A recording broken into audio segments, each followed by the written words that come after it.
the fourth quarter and he will shoot the lights out. And he did that. What is it about Pero Cameron in fourth quarters? Yeah, he's the type of player you want in your team. I mean, he's, you know, and these guys you can see it in their faces. They're looking at him to lead them across the line, and as usual, Pero's willing to put up those big shots. You know, you got to want to take those big shots, and he's a big time player in that regards. He doesn't mind putting up the game-winning shot. Some players tend to hide away and not want to take it. He, as he proved in this game here, you know, he just wanted to take those big shots, and fortunately for us. Yeah, it's a tale of two halves. I know you've suggested that, but if you coach Tab Baldwin, you've got no more hair to pull out anyway, so it doesn't really matter. But the fact is, you cannot afford to start like that, otherwise you'll be gone. And then they started a different lineup last night. It started Dylan Boucher instead of Phil Jones to try to create some defensive intensity. Phil hasn't really offered much offensively, so there was no difference there. It would be interesting to see whether Mark Dickel starts or Paul Henare starts at the point tonight, and we'll see what happens. Yeah, all right. Well, there you have it. That was the game winner last night, 60-57, and the most important thing is that the Tall Blacks did get the cash, and they will survive for another day today.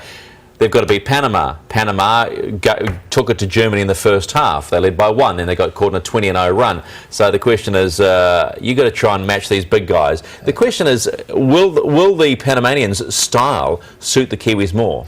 I think they will. They certainly aren't as quick as the Japanese, so that might not give the Kiwis as much problem. They've got some big guys, as do with Pero and Craig Bradshaw, so it might be a better matchup all around. It's going to come down to defensive rebounding. Well, sorry, both rebounding at both ends. Well, and there wasn't a lot of that at all last night. Only when it came to the crunch. Second half they rebounded much better. First half they didn't rebound well at all. And then it's going to be knocking down the outside shots. They've got to do that. All right, well, after the match, Bob Monte had the chance to speak to Kirk Penny, who hit that game winner with about 29, 30, 31 seconds to go, and asked him about why all that poor shooting. Oh, we don't have to worry about that. I mean, we can't worry about it as a shooter. You just think about the next one. But tonight, I mean, the main focus and what I can talk about, there was a great individual performance by Pero. But defensively, in the third and fourth quarter, we found ourselves. We truly did. We got back to a point where we've been in the past. You know, the intensity was there, the pressure was there, and we forced Japan into doing things they didn't want to do. And before you know it, the score showed that. So, did you feel it out on the court? It was hard to see it up here. I thought you made a run at them, then you slipped back to 16 points, and I thought maybe you were gone again, like in previous games. But you're saying you felt something happening. Absolutely. I mean, it's huge that Pero makes those threes. You know, it obviously helps us cut the deficit. But in terms of defensively, you do feel it because the communication is so much better. You know, you're just firing on everything. You're quicker. Everything's just in sync. And that's exactly how we felt out there. And it was just an awesome feeling to win a game like that, you know, come back, and if there's ever a turning point in any tournament, it's a game like that. You know, it's almost like learning how to win again. It had been a while, and it was, you know, as sweet a victory as you can have winning on a shot like that. Well, okay, let's talk about that shot. It's one of those out of the blue sorts of things, pennies from heaven, basically. You go into the corner, there's seconds remaining, and you've been, at one stage, the whole team was 0 for 22 from beyond the arc. And here we go, a few seconds left, and Phil Jones gives you the ball. Talk me through it. What happens? What goes on in your head? I was spotting up in that corner, and I wanted that ball so bad. I was hoping Phil would see me. I knew I was naked. No one was around me. And you know, he found me. It was a great pass. And in the second it was in my hands, I felt like it was in the goal. I mean, you know, as a shooter, a quick release, that's usually always what you got to do. And having pressure right on you forces you to release it quickly. And, you know, I thought it was pure, but I thought that in a few ones earlier in the game. Yes, Kirk Penny hits the game winner last night against Japan for that 60-57 win to give them another shot at qualifying for the next round. They face Panama, who beat Argentina, the Olympic champions, and Puerto Rico coming into this tournament. There is the suggestion, though, that maybe the Olympic champions didn't have all their NBA stars, but we'll leave it at that. They will be another test for the Tall Blacks tonight. The biggest concern that we may not have talked about yet is their inability by the Tall Blacks to create opportunities. Therefore, their shooting is just way off. Yeah, with the offense that they run, it's fairly compact around the top of the key. They don't spread it out like the European teams do and look to penetrate. They rely on the outside shooting. They rely on a lot of screens. They don't rely on the penetration. They don't, especially without Mark Dickel, they don't really have a penetrator. Paulinari is not a penetrating kick kind of guy. He's really attacked the basket and doesn't have that first quick step. So are they? Well, the question is, I'll ask of both of you: are they capable of doing that? Are they going to have to do that? No, I don't think they are capable of doing that because that's not their style. I think their offense works as a team, setting screens, trying to get people open, and I don't know if they're capable of that. Yeah, I think when you look at their screens and that up the top, as we mentioned, a lot of it is to try and get our shooters the ball and especially shoot the three ball, which is Kirk and Phil and Piero and even Bradshaw stepping out there. And they haven't been on yet, but they've had to create other ways of getting the job done. I think one of the ways they can get that done is by defensively getting after it, getting some turnovers and creating easy layups. And that's one way to get some confidence back in the guys. And you never know, just those 3-point baskets, hopefully, they're due to come in now. So hopefully that we can get that done. Yeah, well, Piero and Kirk did start hitting their trays when it counted, and the big fella certainly came to the party as well. Is that all about getting into the rhythm and finding a rhythm? I certainly think in this game it was. No one could knock a shot down. Finally he hits one, gets the ball back again, hits another one, and now he's starting the rhythm. And then the team starts looking for him as well. And they did a good job setting the screens as we saw there, just opening it up. And then we get Kirk Penny standing alone in the corner naked. I was wondering when you were going to mention that. You were dying. He was the one that said it. That's why he was wide open. That's right. But I mean, in many ways, that is something that has been done to them so often in this tournament so far. The corners they've been caught out so easily. They need to keep their attention on that, don't they?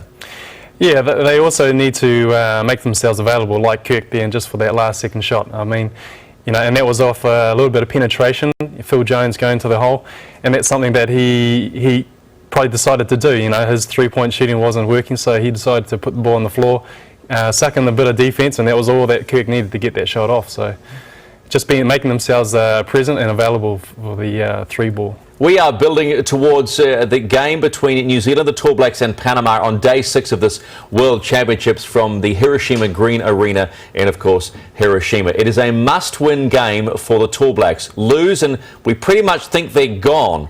You pretty much think we're gone because there could be a bit of a clag up, but I think it's going to come into points differential. And the points differential right now with Japan and New Zealand doesn't make good reading for New Zealand. It's like minus 59 plays, minus 22. Have a think about that. We'll move on and look at the results so far on day 6. We'll confirm them properly this time. Serbia-Montenegro 79, Argentina 83.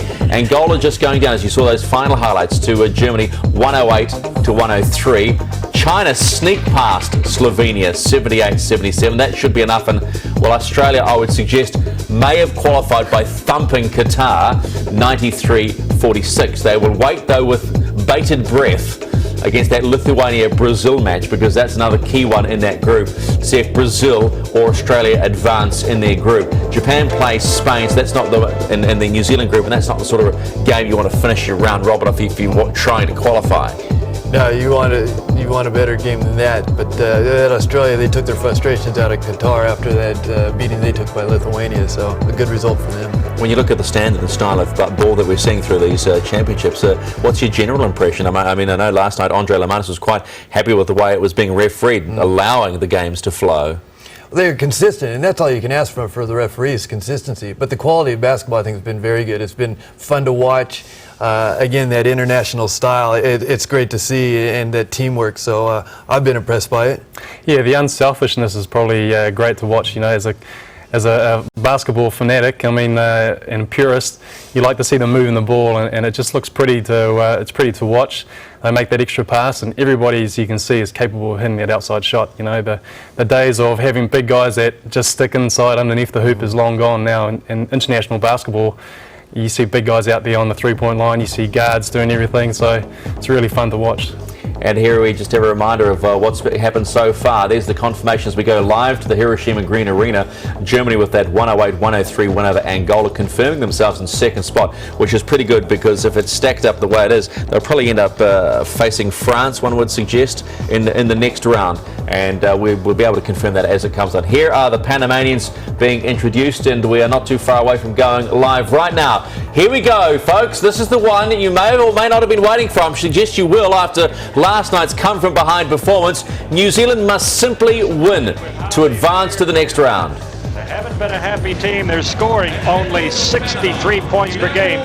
Players to look for: Ruben Garces, Peralta, Douglas, the little guards, and then you go to the other end, Jamie Loreda, number 14, Antonio Garcia, Michael Hicks, number 11. He's so good in flashes, but hasn't lived up to his potential either. You see him there, Michael Hicks, silky smooth guard. New Zealand, they too have struggled. Paul Henry, Phil Jones, their shooting has been woeful. They were down by 18 points. Remember it yesterday against Japan. Japan looked so much in control. New Zealand couldn't buy a basket. They dug deep. They came out in the end winning by 3 points on a clutch basket by number 6. You see him there, Kirk Penny, the guard. Dickel back in the lineup yesterday. This is the second game of the World Championships after being stood down, disciplined for having failed a cannabis drug test. And other players, well, Pero Cameron, you see him just to the left, a blonde-haired Dylan Boucher, Captain Courageous. Now, the national anthems of both countries about to be played.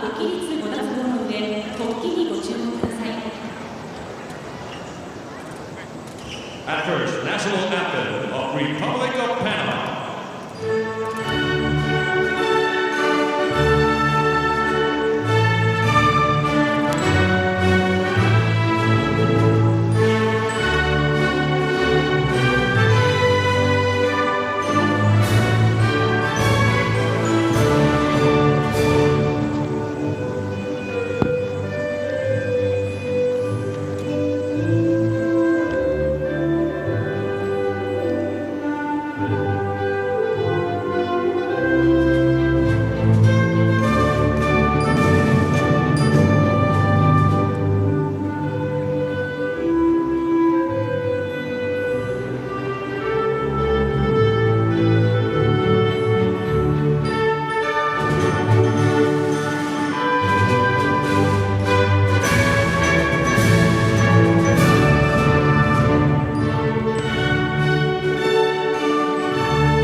National anthem of New Zealand.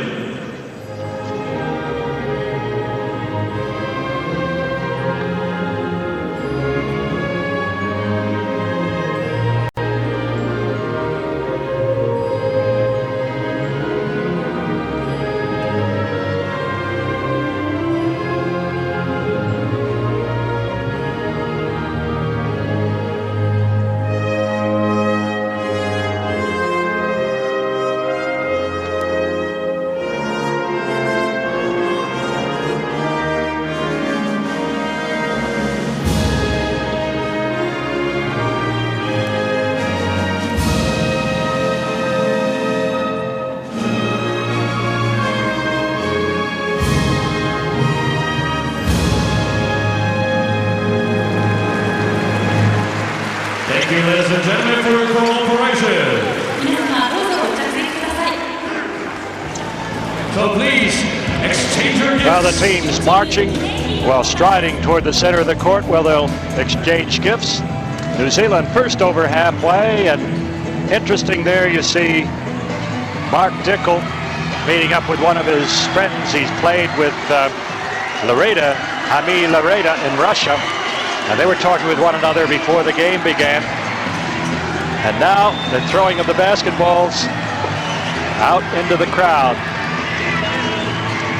This has been a real hit with a lot of the young players, the young kids around the stadium. Panama starting five: Cotet, point guard, Michael Hicks and Douglas, Loreda, and Garces.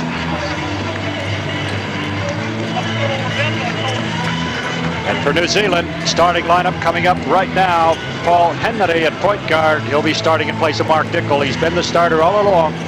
Kirk Penny and Phil Jones at the shooting guards. And the big men, well, Captain Courageous Peril Cameron and the young guy, Craig Bradshaw. New Zealand hoped that the Ice Age was finished with that win. Desperate win it was over Japan last night by 3 points on a clutch basket with 1:25 seconds to go by Kirk Penny. Up until that point, New Zealand were struggling offensively, and they did the whole game as they have in the tournament. They've been so disappointing with themselves, disappointing their crowd, their fans. But they finally got the win, the crucial win against Japan. And if they win against Panama here, Tab Baldwin will have taken them into the final 16. It's a rest day tomorrow as teams travel into Saitama, Tokyo. And then competition resumes. And from here on out, it's going to be knockout basketball. Lose and you go home. Win, you stay in. Well, Bob, either of these two teams lose, well, particularly if New Zealand lose, they go home. So this is knockout basketball for New Zealand. For Panama, just a face-saving exercise. That's appropriate here in Japan, isn't it? It's a good point, Jeff. New Zealand have to win if they're going to go through. Panama, even if they do win, they won't go through. The points differential against them, -92. One win is not going to give them a place in the final. Spain will go through number one in this pool. Germany, with that triple overtime win against Angola, will go through second.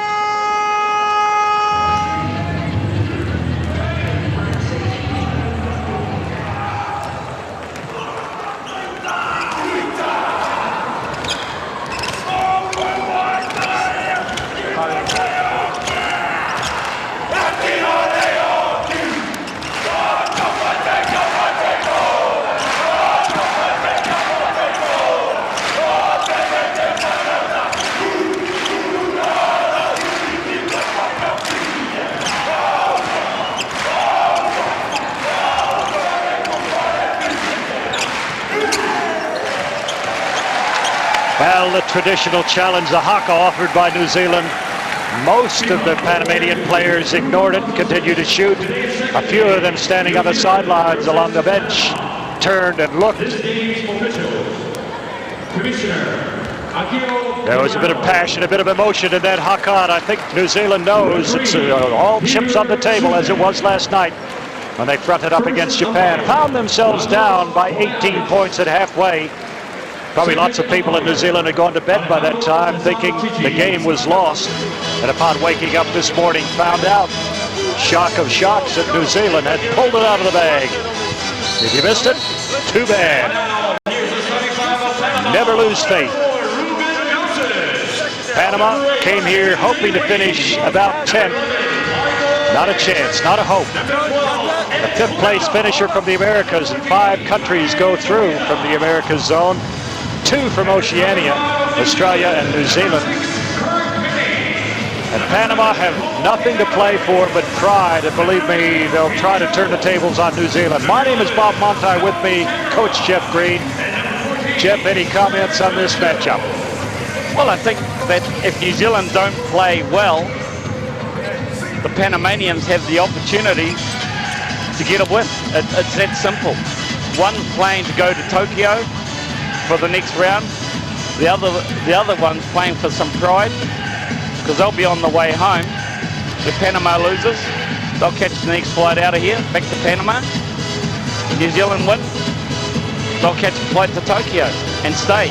If they lose, they'll catch a flight to Tokyo and go home to New Zealand. So there's a lot at stake for both teams. Pride, that's what it's all about. That's what you play the game for, and that's why we're here. To go to Tokyo, to be part of the last 16 teams in the tournament. Well, I want to catch that plane to Tokyo in the morning.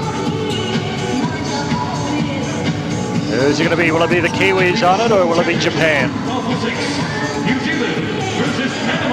Jump ball, a start of the second to last pool game in Group B.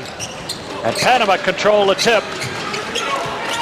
And immediately, New Zealand into a man-to-man defense. Interesting, New Zealand starting with the starting five that they have for most of this tournament. Well, Garcés, the big man. That was too easy. He just waltzed down the lane. There was no defense, there was no contact.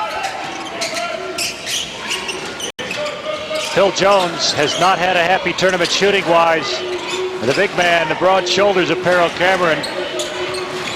Now Panama back in a zone in the corner. Jones gets his first look. He misses it. It's not surprising he's not had a happy tournament shooting-wise. Maybe he'll let loose a little bit later in the game. And Garcés, he's got the first 4 points of the game, and Panama lead 4-0. Well, New Zealand continue to dig themselves a hole. And they're doing what other teams have done. They're putting a zone on New Zealand, forcing them to try to shoot the outside shot. Kirk Penny kicks it out. Kick back to the big man, Pero Cameron. He's got it. He picks up where he left off against Japan. Well, he gave a great interview at the press conference. The world press loved him. He started to cramp up last night after that historic win, but the world press loved him. As he left the room, he gave a big yell, yeah, and then left. They like the enthusiasm, that's for sure. And the foul on Davey. They had him trapped. 2 players had him trapped. Davey managed to get up the shot. Phil Jones, I think it is, Follow New Zealand number 8, Phil Jones. picks up his first foul into the game. Casey Frank immediately subbing Substitution, on New Zealand for number 13, Craig Bradshaw. Casey Frank. Panama free throw. Tab Baldwin has spotted something he's not happy with, and Bradshaw comes out, replaced by Casey Frank, number 13. Well, I suspect because Garcés has gone down the lane twice. He hasn't had a body put on him. He hasn't had any sort of defense put on him. And I suspect that Coach Baldwin expects Craig Bradshaw to sit there and wonder why he's sitting there. He'll know. Now Garcés muscled his way to the basket. Pero Cameron finally put a stopper on him. Could be a physical contest. And Panama in that try and shoot over a zone, and Kirk Penny knocks it down. He picks up where he left off last night. That game-winning 3 from deep in the corner just to my left. I remember it so well. Garcés from the top of the key. He misses, and 3 New Zealanders there to collect the rebound. Paul Henry kicks it out, and a foul out front on Davey. Number 8. Daly it is, Kevin Daly. That's his first foul. Inbounding the ball from the side, not in a shooting situation, neither team. It's early days, 7:43 to play in the first period. 6-all. Jones into the corner, Kirk Penny misses a shot. Casey Frank knocks it out of bounds. Well, they tagged Michael Hicks with a foul on Casey Frank. Number 11, You know, Michael Hicks, his first foul. he really has found himself in foul trouble a lot during this tournament. He had an outstanding first game, and then after that, he's just gone downhill. Yeah, it's curious about that. Phil Jones, he's still shooting, can't buy it. Kirk Penny picks it up, top of the key, gives it to Pero. And New Zealand going to work against the zone. Kirk Penny can't buy it. Cameron, and we got a foul, a pushing off foul. That's on Cameron. A lot of people have texted and emailed me and want to know, what do you do with Phil Jones? Because right now he's on 0 for 15 from last night and today. And you know, what do you suggest? And you can't suggest anything. Phil's a shooter. You've got to just keep going with him. He's got to keep shooting till they drop. Well, he's got a career of good shooting. And good shooters just kind of shoot themselves through a slump. Daly gives it up, and from a long way out, Hicks knocks it down. And a foul underneath. Number 11, Michael Hicks. And the pushing foul, I think, is going to be against Garcés. I suspect it was on Garcés. Follow Panama, number 4. Yep, it was. His first foul. Garcés. Third. Yep, Garcés being very aggressive early on here. He and Pero Cameron are going to have a real tussle. Garcés very, very strong in the upper body, and Well, Cameron is sort of big everywhere. Into the paint, little spin, kicks it out. Fourth attempt, Kirk Penny. He's 2 from 4 from beyond the arc. Well, Kirk Penny, he's got a lot of time there. The Panamanian defense is just not rotating enough at present. 9-all. Well, New Zealand look a different team when the threes are dropping. Already 3 of 7 early on. Inside, so easy. And this time Cameron refuses to give Hicks another crack at it. Penny into the corner. Carroll Cameron, long way away, and he's got it. 2 for the big guy, 2 for Kirk Penny. And now 12 points. All of New Zealand's points have come off 3-pointers. Can you figure it? Couldn't buy a basket for most of the tournament. Now they got 4 in the opening minutes of game number 5. Daly on the ring. It's not there. Garcés is fouled on the putback attempt. Yeah, Casey Frank guilty of trying to tip the ball away there rather than going for the defensive rebound. His first foul, team's third. And when you try and tip the ball, New Zealand, number 4, you tend to foul rather than just try and go grab it. We see number 4, Mark Tickle.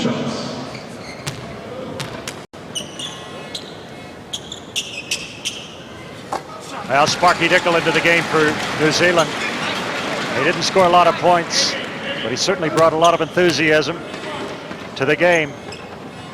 He had 3 points in the win over Japan, but he was able to give Paul Henry a bit of bench time just to rest up. Henry has been carrying so much of the weight. The point guard, Penny, shot blocked by Garcés, but he fouls in the process. And here we go, Panama already in foul trouble with one of their key big men, Garcés, going after the ball, picking up his second foul early on, 5:33 left to play in the first period. And you see the body language from Garcés. He's not happy. Replacing him, another big body. This is Garcia, Antonio Garcia.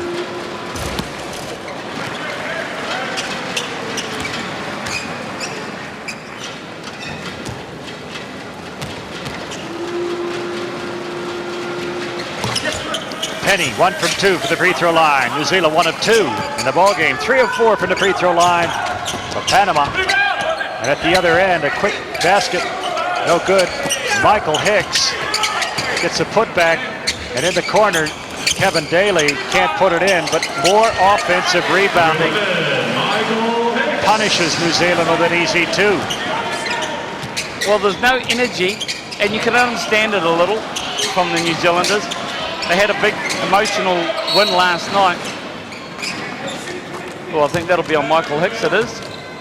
Follow Panama number 11. That's the second. His second foul. Just a bit aggressive on defense, but you know, it'll take a little while for the New Zealanders to just get themselves involved in the game defensively. What they've got to watch is that Panama don't jump out on them too quick. Well, in the meantime, free throw shooting, as we saw in the first game, the triple overtime win to Germany becomes ever so crucial. And New Zealand have not been shooting well from the free throw line as a team. They've been shooting 61%. That's not going to do the job, but hey, Panama's even worse at 51. Substitution for Panama. Douglas, here he is. Ruben Douglas. The customary, let's come onto the court without my shirt tucked in. And the customary referee instruction, tuck it in. Must be something new in world basketball. Well, they're wearing parachutes for shorts. Hard to keep everything tidy and out of your way. The 2 point guards, Cota and Douglas, into the game for Panama. And Dickel, just sheer and utter hustle. And a good pass ahead to Penny. Couldn't hang on to it, but he comes back from under the basket and gets the 2. Well, Phil Jones is having a bad time shooting, but he's done some nice things. A little bit of defense, some great assists. He gave the great assist last night to Kirk Penny for game winner, and he just gave Kirk another assist then. So now New Zealand have gone to a zone. Daly into the lane, climbs all over Cameron, gets his own rebound, and the putback drops. Kevin Daly, he's just got such athleticism. He didn't give up. He never does. Jones. The ball's Penny couldn't handle it out of bounds. A little bit of a quick pass. Too low around the ankles to Kirk Penny. Well, unfortunately, Mark Dickel threw it to his ankles. And last time I checked, and last time Kirk Penny checked, he didn't have any fingers on his ankles. Well, Penny's arms aren't that long. So with 4:11 left in the first period, New Zealand with a 3-point lead over Panama, 17-14.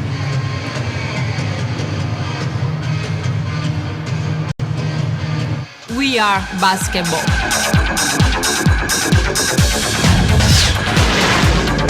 We are basketball.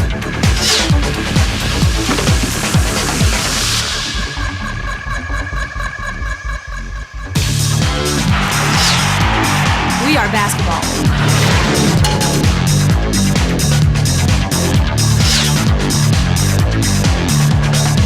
We are basketball.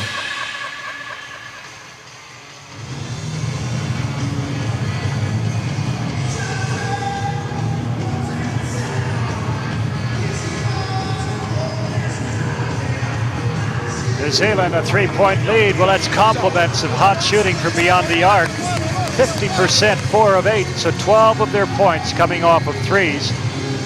1 of 2 3-pointers for Panama, and Kirk Penny. That's the second 3-pointer for him in the first period.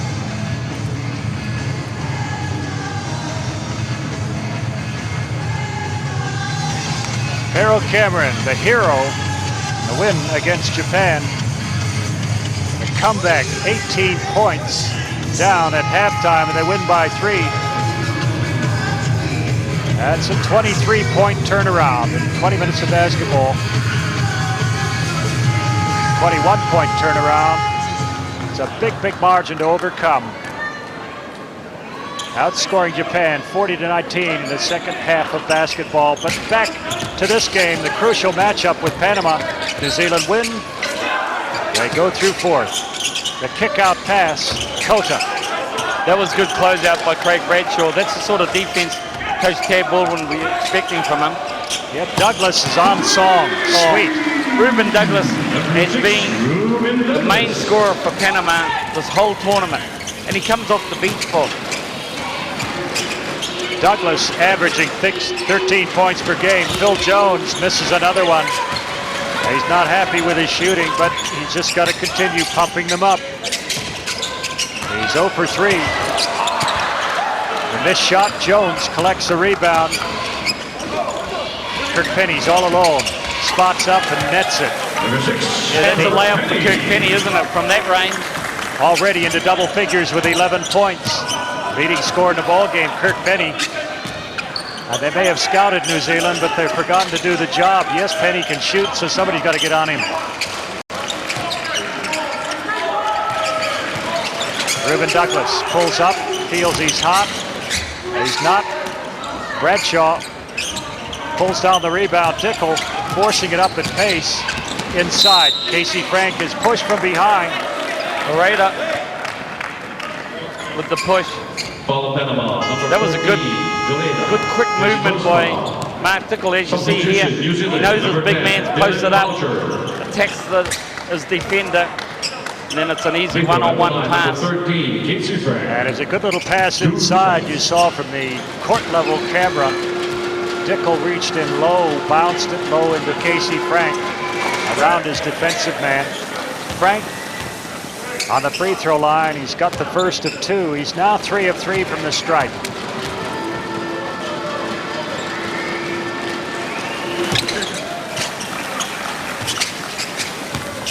Tab Baldwin, intense as ever. And New Zealand into a half-court trap. And they throw the ball out of bounds. Garcia into the crowd it goes. Panama. Garcia and Kota had no communication skills there. Garcia thought he was doing the no-look pass. Well, in fact, that's what he did do. Didn't even look. No target pass, we call it. Boucher gives it to Penny. Penny left alone again. Can't buy the three. But his shooting has been pretty good first quarter. 2:26 left to play underneath. The kick out. Lareda into the paint. Nice spin move. Kicks it out. Kota mishandled the ball. And we're down to 10 seconds on the shot clock. Kota working against Boucher. The spin dribble gives it straight to Dickel. Here's a foot race. Pedaling furiously. He gets it up the court and gets the two against Douglas. Well, credit that layup to Sparky Dickel from the good defense of Dylan Boucher. He made Kota spin dribble and lose control. And New Zealand just getting out ahead now. They're 6 points ahead as once again Panama lose the ball without getting a shot. Number 5, Jair Peralta. New Zealand on a 6-0 run. Peralta coming in. Kota and Daly's being subbed off. Now we got number 10. That's Dionisio Gomez into the lineup for Panama. Dickel using the pick by Casey Frank. Penny, little fake. Craig Bradshaw free, so he nets it. Well, that's New Zealand's third leading scorer, Craig Bradshaw. In behind Petal Cameron and Kirk Penny. Bradshaw averaging 10 per game. And down the lane goes New Zealand. Lareda. A foul. His first foul, team's fourth. It's against Kirk Penny. He's immediately subbed off. Pauta Winatana and Tony Rampton. New Zealand's 7-foot backup center into the game, replacing Casey Frank. So the coaching staff for New Zealand rotating players early on here. 1:21 left to play in the first period, and New Zealand have opened up an 8-point lead. Panama look a bit flat.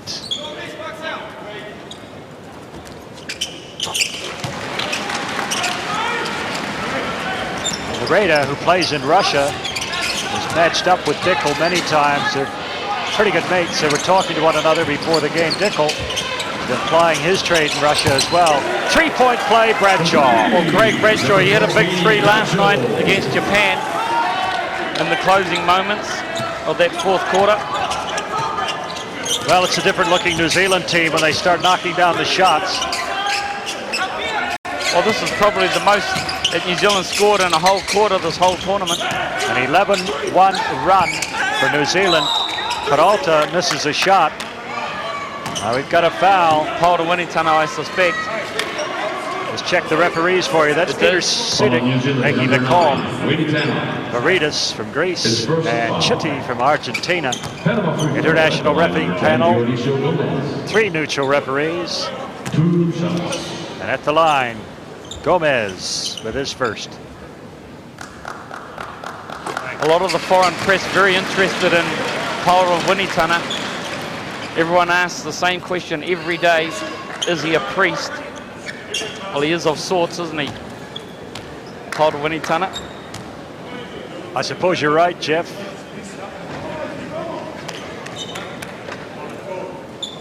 Good look at Boucher, and on his left, Ruben Douglas. Pretty relaxed, the two of them. And Gomez with his second. It's right on the button. 28-20, 46 seconds and counting down in the first period. Rampton comes high. Bradshaw. Well, Winatana just ducked the ball. It was there for him. Oh, Ruben Douglas. A big slam down the lane. Look at this. This is off the Dylan Boucher pass. Dylan will be credited with a turnover rather than an assist for that one. Well, Douglas listed at 6'4", 1.93 meters. I don't believe it. Nowhere near that tall. The boy's got some jumps. Dickel from the corner buries it. New Zealand's 3-point shooting. Much, much better in this game. Douglas at the death knell, he banks it. He didn't call glass. Should it count, Jeff? No, I don't think it should. He didn't call glass. You've got to be able to call glass in a game of horse. Unbelievable. At the end of 10 minutes of play, Panama on that 3-pointer sneaked to within 6 of New Zealand, who lead 31-25. New Zealand have got to be happy with this start. 31 points. I don't think they've done that in any quarter in the previous 4 games. They're shooting 6 of 12. Get this, 50% from beyond the arc. 4 of 4 on 2-point attempts and 5 of 6 from the free throw line. What a different game basketball is when you're shooting well. For Panama, they're 5 of 11 in the 2-point zone, 36%, 3 of 5, 60% beyond the arc, and 6 of 8, 75% for free throws.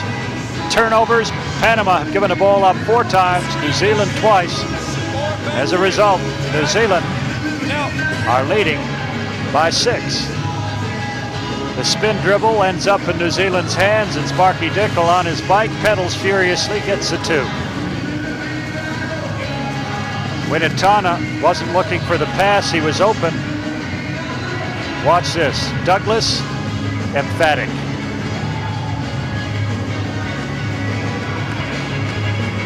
Bradshaw, can big men shoot? You bet.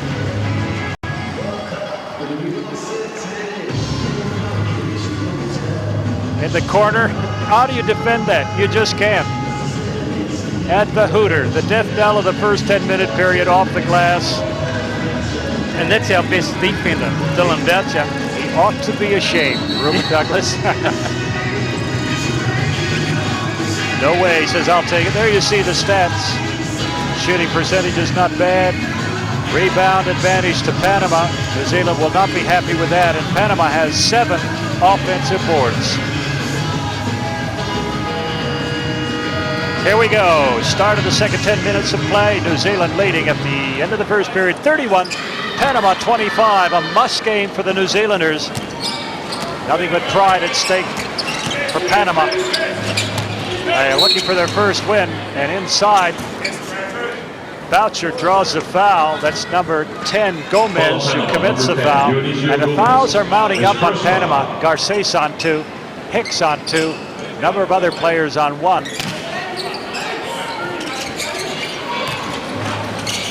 Paul Henry back in the game. Winatana baseline, kicks it high. Bradshaw almost stolen. Bradshaw inside. We've got a foul underneath here. He's going to be on. The chopping foul. A little guard, Peralta, right? Well, we couldn't see it. It was blocked. Vision blocked by the referee, but it was a little guard, Peralta. Cross-court pass. Winatana sets himself. Can't get the jumper. Douglas. Gomez in the paint. 3 fakes before he puts it up. It doesn't go down. It's tapped ahead. Henry can't catch up with it. Panama ball.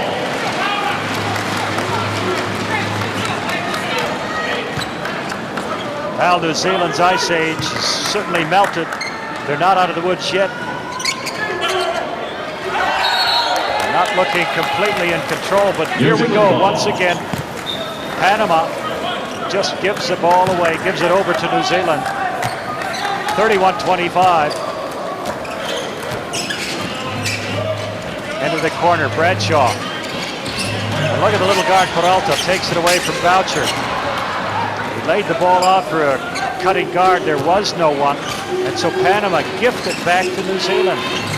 Boy, they do make life so hard for themselves, and for the second time, Winatana wasn't ready for the pass. And Douglas punishes New Zealand at the other end. Well, he definitely punishes them because now Panama back within 3.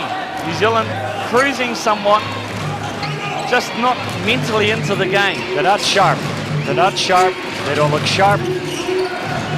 And again, thrown away pass. Panama ball. Wow, the ball's like a hot potato. Nobody wants it. Nobody's protecting it. Hicks comes back into the game. He's got 3 fouls. Bit of a risk, I guess, but Hicks promises so much. He hasn't delivered a whole lot the last couple of games, but he's such a nice-looking player. And Tony Rampton commits his first foul. Just another one of those silly fouls by Tony Rampton. We saw 2 of them within the space of 30 seconds yesterday in last night's game. His first foul, team's first. And he just did it again. Substitution, Panama, number 4. I like what Coach Tab Baldwin's doing, giving his lesser players a bit of court time. They'll need it as they go into the game if they go to Tokyo, play against Argentina. Well, that's the big question, Jeff. If they must win this game, otherwise there is no second chance. Hicks misses it. Bradshaw brings down the rebound. There's a rebounding power for New Zealand. And well, it's steps talk by Dylan Boucher. Yeah, Dylan Boucher definitely traveled with the ball. Well, he's used to taking that skip. Stevie Wonder and the blind man could have seen that one, believe me. He did. That was Stevie blowing the whistle. Peralta almost throws it away. It's a game of who's going to hang on to it and make best use of possession. The kick into the corner. Peralta from the baseline. Looks nice. Good little ball fake. We've seen a lot of that in this tournament. Guys, three-point specialists. The defense closes out long. They ball fake and go inside for an easier shot. Panama getting pumped up. You can just see it. Tony Rampton goes to the hoop and gets the left-handed two. Good move from Tony Rampton. New Zealand back in the lead by 3. 7:27 left in the first half.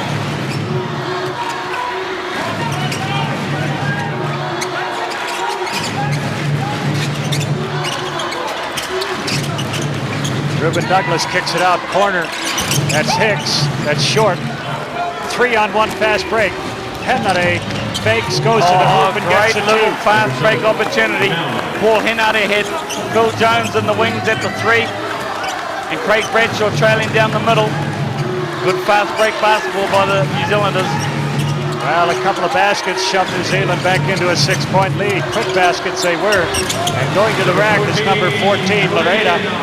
That's a good move. Nobody stopped him. And he puts it softly on the glass and gets a 2. 6.5 minutes. Panama. They're fired up. They're ready to play. Bob, I just love watching Mark Dickel on the bench. He is just another coach, another cheerleader. Do my eyes deceive me, or is that a 3-point shot by Tony Rampton? I didn't see it, Chip. Yeah, it was. Rampton steps out. I guess when other people are hitting them, it gives you permission to put it in as well. I'll go to the lottery shop with Tony Rampton after the game, believe me. Another turnover. Cross-court pass into the corner. Phil Jones, will he hit one? No, he doesn't. Not yet. Boucher gets his hand to the ball. Bradshaw, if he could have handled that one, they could have created another turnover. 38-32. Game, the pace picking up. Hicks is going to be fouled, and he'll go to the line to shoot a couple of free throws. As Hicks goes in, he's raked from behind Phil Jones. Wasn't going to give him a good look. And Jones going out to say to the referee, I got nothing but leather. Molten GL7 leather. In fact, that's the official ball of the World Championships 2006. Well, Coach Baldwin doesn't want to take too many chances. He's brought back his 2 top scorers in the team, Cameron and Penny. Hicks makes the first.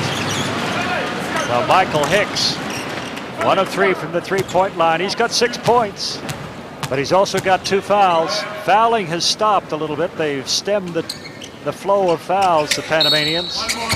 And Pero Cameron and Garces pushing, bumping, and shoving, and Cameron can't believe the call. They both stepped into the lane. New Zealand has given another chance on the free throw to Michael Hicks. He missed that one. He could convert this one.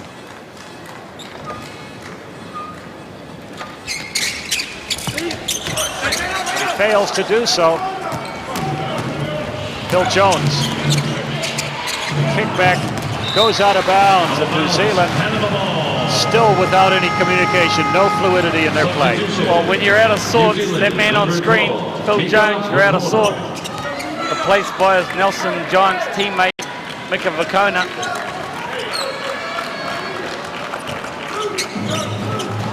Well, as usual, New Zealand putting in the effort, but creating a lot of turnovers. 7 so far, 7 for Panama. It's a turnover fest. From the corner, Douglas, he misses. Weak side rebound, Loretta. Panama out rebounding the New Zealanders. Peralta comes up short. It's on the glass. Taken off by Craig Bradshaw. New Zealand winning the run up the court. Mika Vakona, good 10-footer. A good fast break opportunity converted by New Zealand. Paul Henare pushing the ball up the court quickly. Can Panama answer? They're down 7, 40-33, Laredo. The foul is going to be on Kirk Penny, number 6. They can't believe it. Number 6, Kirk Penny. That would seem to come from nowhere. Well, let's see if we can see it here. Oh, yep. Oh, yep. Well, you taught to bump the cutters on the way through, but Kirk just extended that arm. That's why he got tagged for it. You're allowed to bump. Well, he threw the clothesline. Timeout taken, 4:54 to play. 40 New Zealand, Panama 33.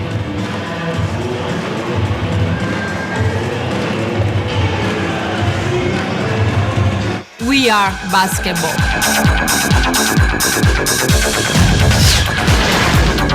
We are basketball.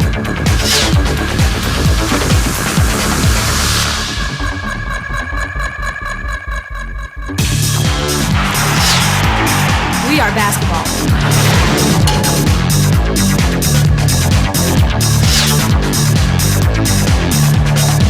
We are basketball.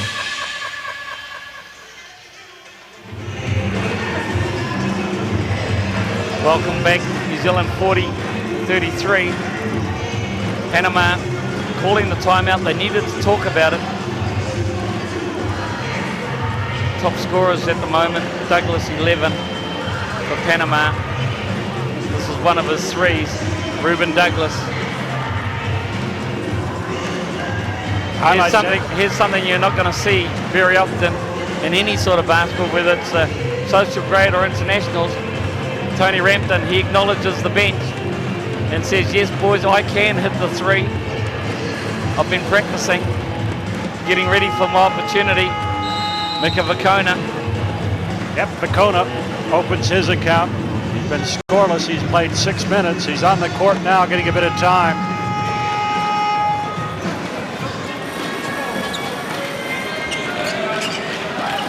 Panama will inbound the ball. Just under 5 minutes to play in the first half. New Zealand out to a 7-point lead. Shaky though, both teams committing a lot of turnovers. It certainly isn't purist basketball. New Zealand shooting a lot better. Panama doing some offensive work as well, especially on the board. They're getting, and that was Laredo's third offensive rebound. Just going hard to the basket. New Zealand is just not boxing out. Look, that's one. That's the second one there. 3 for the game. New Zealand's got to do a better job of defensive rebounding. Bradshaw fires a 3. Can you believe it? They haven't been able to buy a 3-pointer. And suddenly, well, I wouldn't say it's a torrential rain, but it's certainly a good steady rain breaking the drought. The markets were open today, so the boys must have gone down, purchased a couple of 3-point games. Laredo in the lane. Cameron keeping a couple of players away from the ball. Vakona able to grab it. New Zealand not looking terribly cohesive. They're trying. Now Dickel gives the ball to Penny. Drops it. He's left alone, so he puts it up. In and out. Almost had his third 3-pointer. Hicks. So smooth, silky smooth, the man. The ball on the ring, and it's knocked off by Bradshaw, and it goes off one of the Panama players. Garsaith came off Garsaith, but even someone like a Mika Vakona, who New Zealanders will know is such an energizer on the offensive glass, the last 2 times he hasn't even got close to it. Just a bit of energy required by New Zealand. Sure, they've got an 8-point lead. Pero Cameron now telling people where to go. Bradshaw, they're looking for him. Can't put it down. And Vakona, just as I say it, he does what he does best, Mika Vakona. Goes in for an offensive rebound. Well, Vakona, 1.97 meters tall. He's not a big man under there. Casey Frank replacing Pero Cameron, the captain, and Phil Jones checking into the game as well. Tab Baldwin rotating his players, trying to get everybody into the game, try to build some confidence, build some momentum. sitting on an 8-point lead, 43-35, and there's just over 3 minutes to play in the first half. They've looked good in patches, they've looked shaky in patches, so too Panama, that's the game. Your turn, my turn, we'll make a mistake, sorry, we'll get it straight back to you, same kind of ball game. Lareda inside Garces, and the push from behind will be Mika Bukana.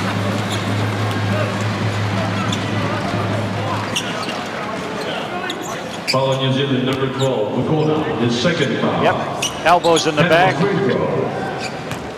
Moving Garces big time. Garces got 2 early fouls and nothing since. Panama looked like they were headed for early showers, several of them, but they've put a tourniquet on that and they've stopped the bleeding of the personal fouls. New Zealand have 1, 2, 3 players on 2, and Panama now with 2 players on 2. Garces makes 1 of 2. Levy, here's another athletic player coming into the game. Jamal Levy, number 9, checks in. This man's got moves. He and Kevin Daly, between them, pretty inventive, pretty creative. They pretty well cover the book. Panama in a 3-2 zone. See whether New Zealand can shoot them out of it. Frank puts the ball on the floor, spins, kicks it out. Jones has got to take it. Misses another one. Phil Jones, not happy, 0 for 4. 0 for 5 now, beyond the arc. Michael Hicks. That's so too easy. Silky smooth. That's too easy. No one met him. No one closed out when he touched the ball. And he knew that, and he just went and did an easy move to the basket. New Zealand's defense has to be better than that. 43-28, 5-point lead. Bradshaw. Now Phil Jones, floating baseline, trying to get it back inside to Casey Frank. Ball's kicked out of bounds by Panama. Timeout is going to be taken by New Zealand. 2:12 left to play in the first half. Sitting on a 5-point lead is New Zealand, 43-38 over Panama.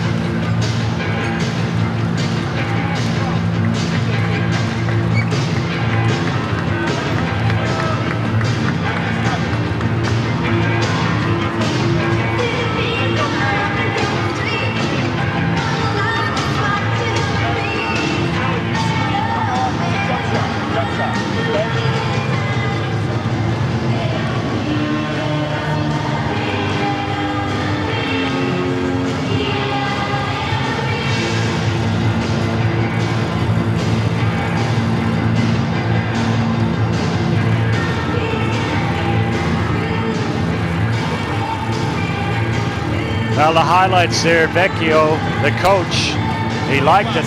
Michael Hicks, number 11, so smooth with the ball in hand. Okay, if some people swing down, you have, okay?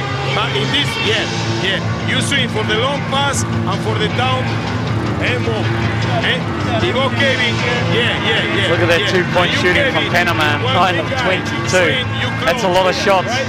New Zealand perfect from the 2-point area. Run some double or match. Now, double or match. I got it? All right? Can't run pump because they're out wide. Here. If we did run pump, you would want to flash. Okay? Not try and screen a guy way out here. Flash in here. See?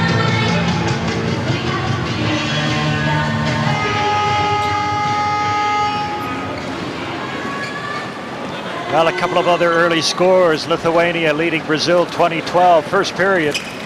Italy over Puerto Rico, 13-9.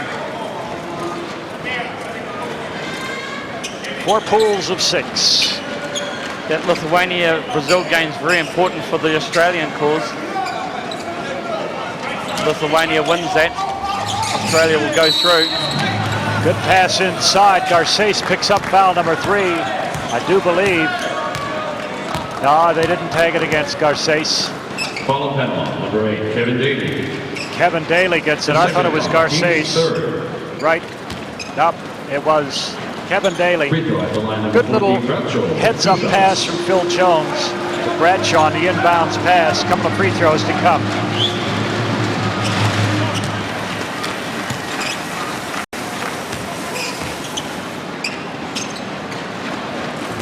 Second foul on Daly, 2 on Hicks, 2 on Garces.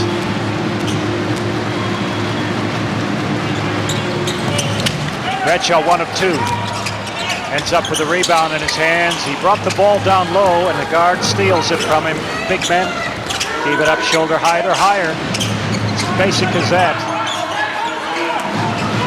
Kota. Hicks. Kota all alone there, doesn't get the roll. And Mika Vukona, an aggressive defensive board. He timed that perfectly, didn't he, Mika Vukona? He just came head and shoulders above the rest. Into the corner, Vukona, 3-point. No, it's a pass inside. He faked the 3, found Casey Frank, an easy 2, and it's a 46-38 spread. 8 points, 128, and counting down to the first half. Good crowd here. Japan has really supported Pool B. I know the national team has been here, but they've turned out numbers for every game. Unlike Indianapolis in 2002. Nice pass underneath, Bradshaw. Turnaround jump, he's got it. It's a lot easier, isn't it, when you've got someone like Mark Dickel pushing the ball and able to just a no-look dump the pass inside to the big man. Not taking anything away from Paul Henare, 2 different type of point guards. Well, zone defense from New Zealand. New Zealand on a 5-0 run. They could extend that here. Dickel.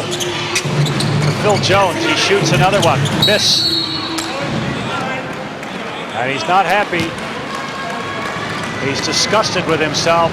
Well, the body language. From my stats here, Bob, Phil Jones, including last night and tonight, is 0 for 20 from the 3-point line. But you know, shooters like Phil Jones could hit a game winner. And if this game got down to it and he was still 0 for whatever, you'd still put it in his hands because you never know. He's just that sort of guy. He can shoot in bunches. You're right, Jeff. And that applies to the team as well. I think it was New Zealand at one stage were collectively 0 for 22. And beyond the arc last night before Pedro Cameron hit 3 quick ones in a row, and it just sort of broke the dam. And New Zealand came back at Japan and managed to snatch a victory in the last minute and a half, winning by 3 in a very low-scoring game. Japan, so heroic, but gave up an 18-point lead. Now Daly goes over to complain to the referee. Somebody was beating a tattoo on his head. Dickel forces the pace against Hicks. That's Hicks' 3rd foul. Hicks was just caught sleeping, drifting alongside. Well, the pace little of Ferrari. The pace of Mark Dickel. Follow Panama, number 11. You know, he's just so quick on the dribble. In the open court, look at him. He's pushing the whole time. And they just get out there. Michael Hicks, 3rd foul. Panama, number 5, Jair Pilata. Wave to Spanish TV, Bob. Even though we're doing the world commentary for in English, Spanish TV love us. Okay, 19 seconds left to play in the first half. New Zealand sitting on a 10-point lead. 48-38 over Panama. It's a bit of a struggle, but New Zealand just slowly opening the gap.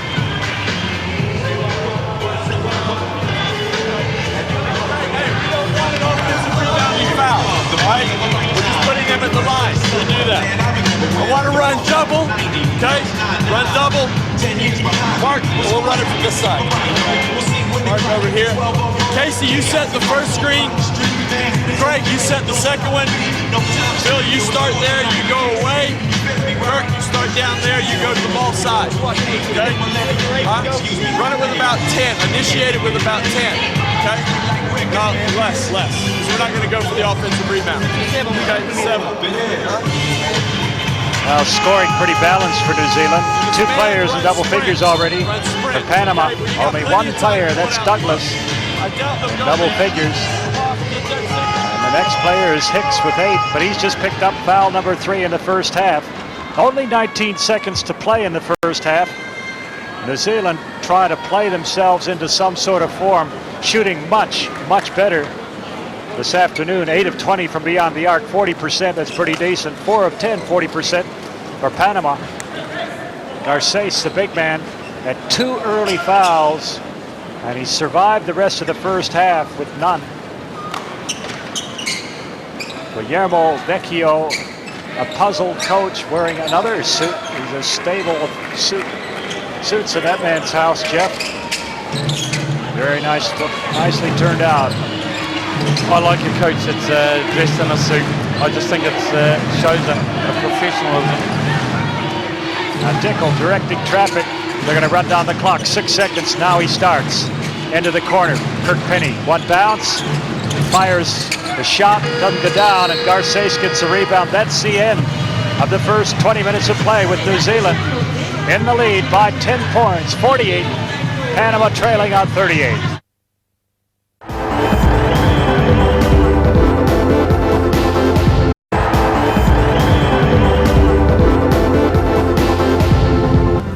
.48-38, the Tall Blacks lead Panama in day 6 of this World Championships from the Hiroshima Green Arena. Certainly a much better result than they were at halftime yesterday against Japan when they were trailing by 18. The key one would simply suggest is things are starting to drop, Ken. Yeah, they hit some three-pointers. 8 of them, 8 out of 21 this half. Last night they had 20 points at halftime. Tonight, 48. So offensive production has been a lot better from the Tall Blacks. Defensively, though, Judd, the defensive and offensive rebounding, not the flashiest in the department. No, but that's, I think, due to their shooting well this time round. So there's not as many offensive rebounds there to be had. But defensive rebounding is definitely an issue there at the start. That's what tend to keep Panama close. If we can hopefully limit their opportunities to just one shot, hopefully we'll be able to get the result. Yeah, they certainly haven't started as strongly as they did against Germany. If you remember, they led Germany 38-37 at the split yesterday. Here are some of the highlights from the first 2 quarters in this crucial match for the Tall Blacks. And Panama started pretty comfortably, I thought, for a moment. Then I remember, Kenny, you said, oh, look at that. But some of the players have started to come out. Kirk Penny has certainly been productive with 11 points, and Bradshaw 11 points in this first half as well. Yeah, it's good to see him knocking down these outside shots. Carol Cameron, Tony Rampton even hit a 3-pointer. So the confidence from the outside started to improve. You got Mark Dickel pushing the ball up, doing a good job. And defensively, at times, they've done a much better job. That wasn't one of the better offensive ones, though. On cue, though, but that's, yeah, exactly. That's okay. They got some good work out of Douglas as well, so he has top scored for them for 11 points as well. But they're a little loose, Judd, Panama. Yeah, they are. It tends to be the way they look to score is a little bit sort of one-on-one, and they're tough matchups one-to-one. You see here, Dylan, he's on his release of the shot, but somehow he gets it off and gets it in. So they're tough players, one-on-one. It's just a matter of sticking with it. We got to stick our man one-to-one defensively and do the job. There was an early indication, Kenny, that maybe Panama might try and use a little brute strength. They're big men going down the lane, and once again we've shown a little bit of an inability to control the big men going through the lane, but they pulled back from that. Yeah, they attacked the basket early and got some good success, but again, as Judd said, they're going a lot of one-on-one. The success they are having is off those offensive rebounds, the 8 offensive rebounds so far. So it's 48-38, just the 10 points in this game so far. Is it a comfortable lead? It's a good lead. I think at this stage they've got to be fairly happy with it because they haven't played well at the defensive end. You see again attacking the basket and getting too many offensive rebounds off that. So you look at the stats now, and I think it's a good lead. Yeah, right. Well, let's have a look at the numbers from the 2-point land. It's 100% for the Tall Blacks. 3-point land still pretty quiet at 38% of 8 of 21. Free throw line a lot better production. Rebounding 2 of 14 is nothing that you would write home about. Now, 2 offensive boards, and again, as Judd said, they've shot a little bit better, but they haven't got on the offensive boards. Conversely, Panama has. All right, we'll continue to crunch the numbers and just see who are the game leaders. Craig Bradshaw and Ruben Douglas with 11 points a pop. By the way, Kirk Penny's got 11 points as well. Craig Bradshaw, in fact, is having a pretty solid game, and Sparky Dickel coming into his own. Yeah, it's good to see Craig Bradshaw doing a good job getting involved, both from the inside and outside, so he's come off to a good start. Yeah, it's crucial for him to get his confidence going as well. If we're going to progress to the next round, Craig Bradshaw is a big part of the team, and so to get him going in there in the next games with confidence is crucial. All right, well, the other important thing too is they're shooting a bit more inside, something like 9 shots inside, a little more successful, but a lot of shots outside. The reliance on that must still be of a slight concern.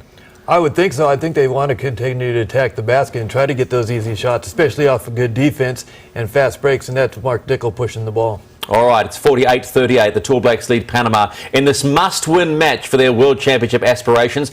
What's the reward at the end of it? The Olympic champions Argentina, if they are to succeed. They're looking pretty good right now. 10 points to split. We're back with updated scores from day 6 in just a tick.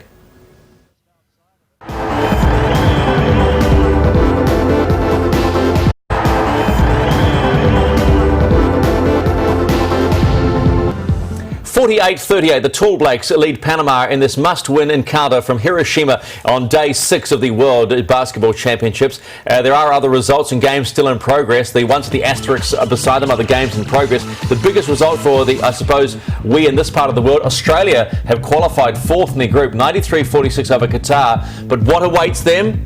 Team USA. Lads, we'll talk about that in just a moment. Other results to hand in progress. Nigeria over Lebanon. Lebanon have had a pretty good tournament so far. Brazil, that's a huge game for them. If they get beaten by Lithuania, which it looks pretty fair that they might do, Brazil are gone, out of here. And the Puerto Rico-Italy match is another big one to watch, also in Group D. Boomers, Team USA on fire. They're 4-0. And the Boomers really, I suppose, in the group haven't performed as we might have expected. They've played some tough games, and you saw that Greece game. They played Greece extremely tough, had a tough loss against them. They aren't playing that badly, but they're going to have to be on top of their game to give the USA a run, because the they're building their team towards that championship run. Yeah, they haven't really gone and smashed teams, have they, Team USA? They had that tight win over Italy in their last game yesterday. So you'd expect they're cruising. Yeah, I think everybody's sort of waiting for the next round to get out of their pools and see how the next matchups come about and who's playing who. This is when it starts really getting serious in the business end of the tournament. So it'll be interesting. I think Australia, got nothing to lose. They got a one-off opportunity to play USA, and I think the one thing you can learn from this tournament is nothing's guaranteed. So they could, not saying that they'll lose, they could have the opportunity to tip USA, but USA would definitely have to be on their game as well. Yeah, I just wonder if we saw signs of an Australian campaign that wasn't going quite right when they lost the Al Ramsey Shield to the Tall Blacks early in the piece.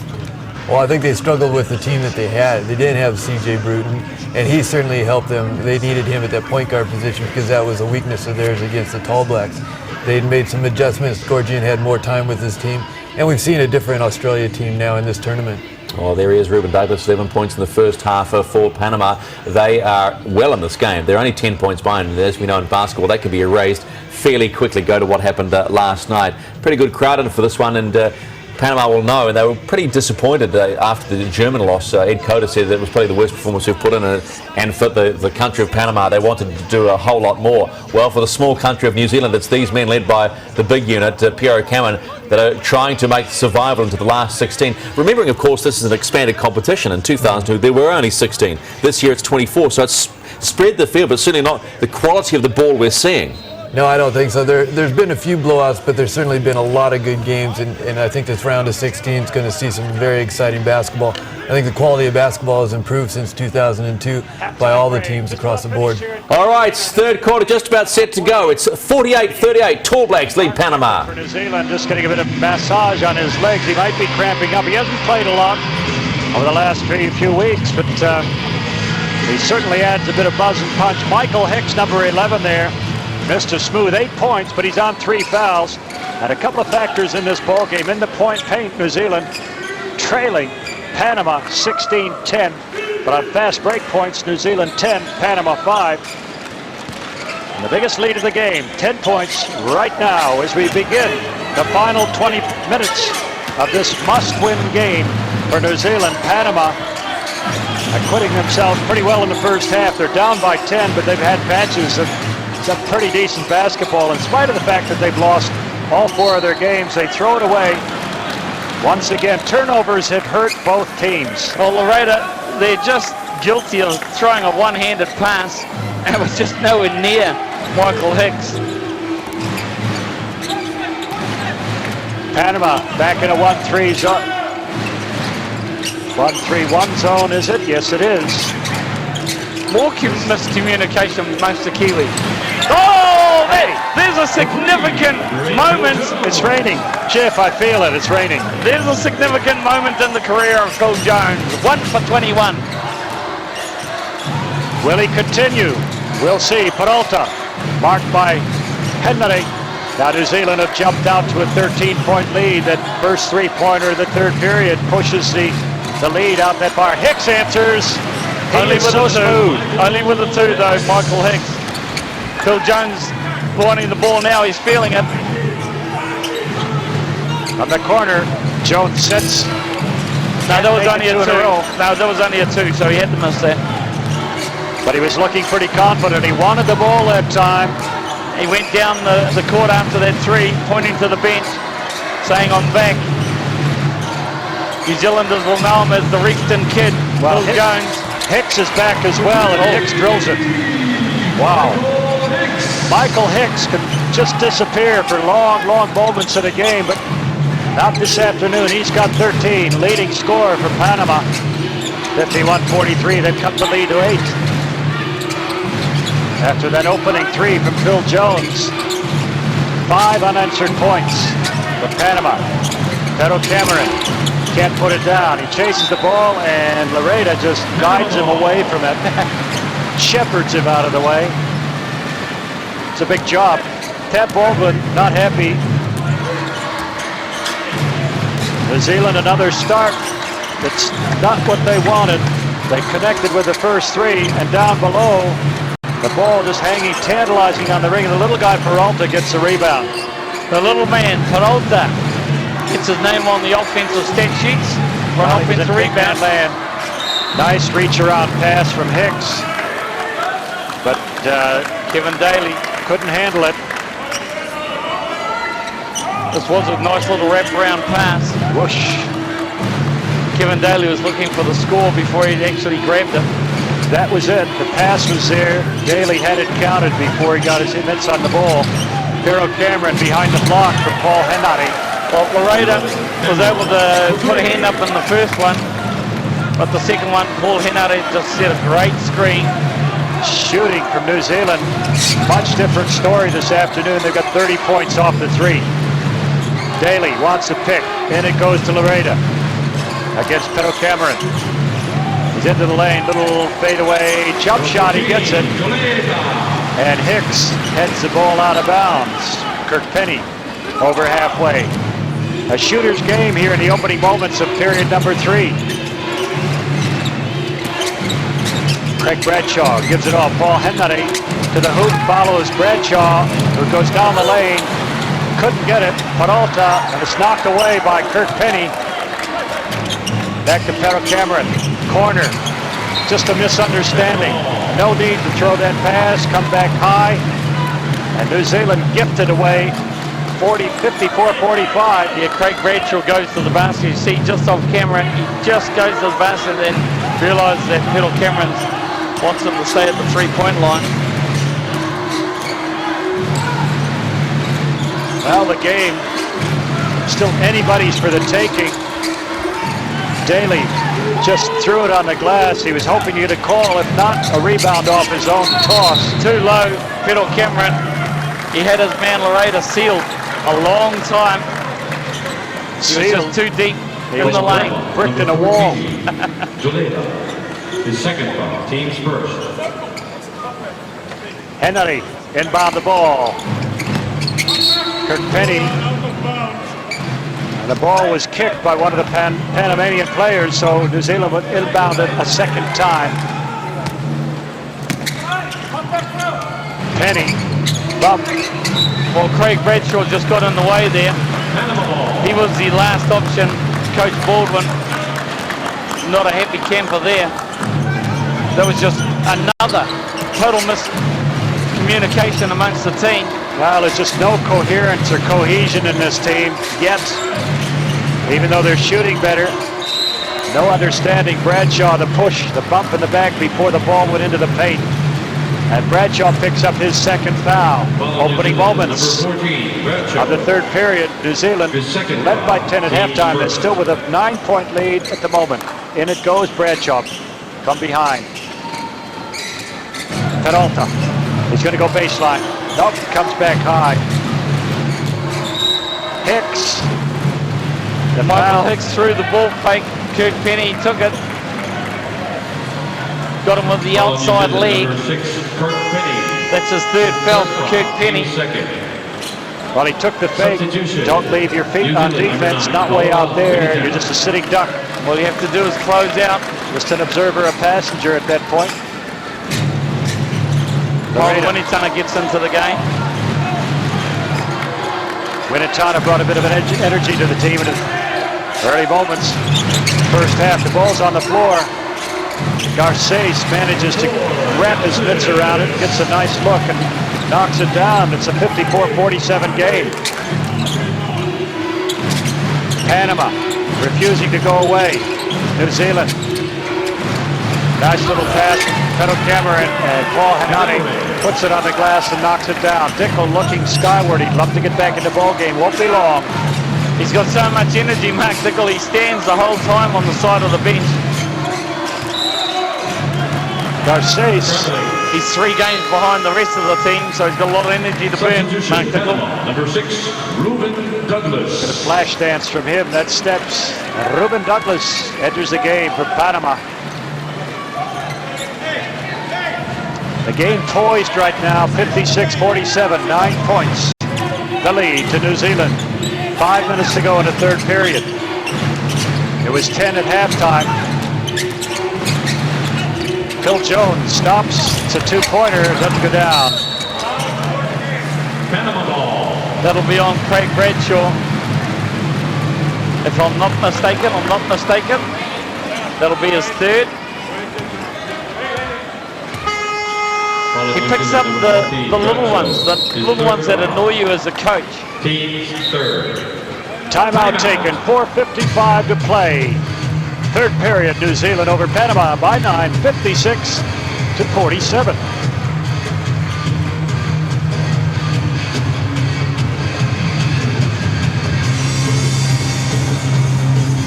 We are basketball.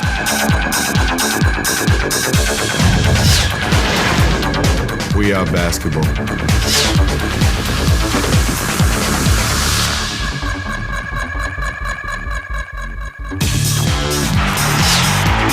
We are basketball.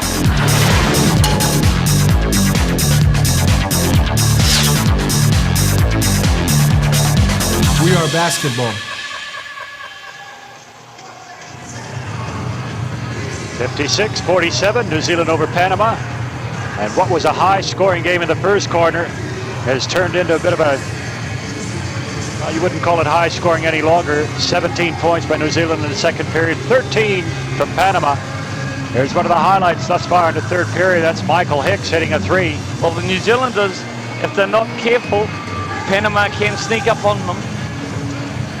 They really do need this game.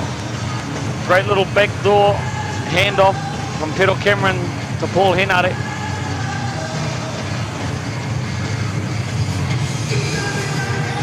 Tab Baldwin gathers his players around him.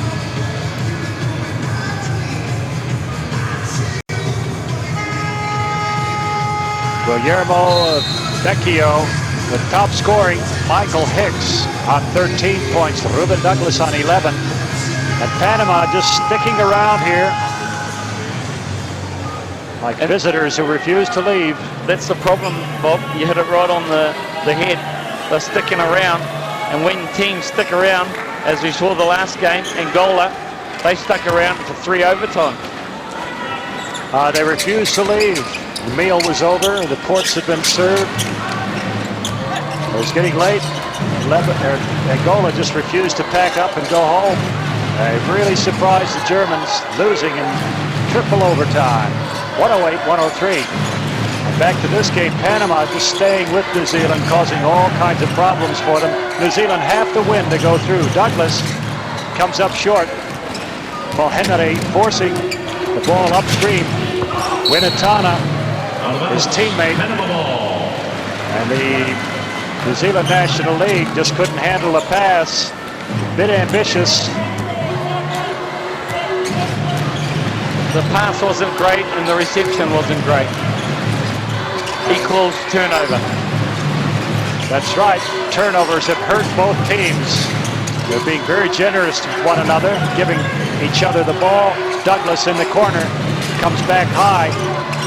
He's got to put one up. It falls short for a second time. Henry off to the races. Gives it to Winnetana. This time he gets the two. Good understanding this time between the teammates from Hawke's Bay in New Zealand. That's a better understanding by the two men that played for the National League champions back in New Zealand, the Hawke's Bay Hawks. And an elbowing foul. Casey Frank. Another one of those silly fouls that Frank and Rampton seem to pick up every game. It's just the extension of the arms. Sure, you're allowed to bump cutters as they come through, and that's what you're taught. Coaches are always saying bump cutters as they come through the lane, but you can't extend that arm. It's an automatic foul. Dickel, as the announcer calls him, back into the ballgame for New Zealand. Hicks from top of the key. That's three three-pointers in a row. Short. Winnetana gives it to Sparky.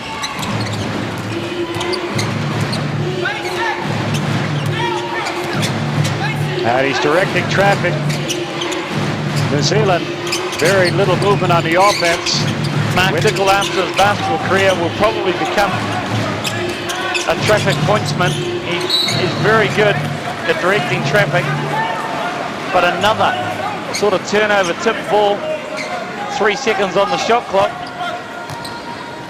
Well, now 3 seconds to get the ball in and get a good look. Sort of a desperation heave. Might be the result here. Jones gets a good look from the corner, can't buy a basket. Casey Frank comes back underneath, a reverse layup. That's a nice little move by Casey Frank.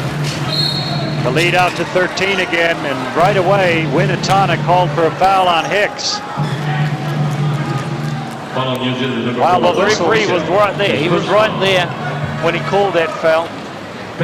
Whistles going red hot. New Zealand on a 6-0 run right now have shoved it to a 13-point lead, 60-47. About 3 minutes left to play in the third period, but Hicks, a couple of free throws to come. 13 points, leading score for Panama. Well, 3 of the New Zealanders have all had a go on the ref on the far side of us. Coach Tab Baldwin's trying to communicate with them as well. That's Lazaros Voridas of Greece. Completely impassive, unmoved.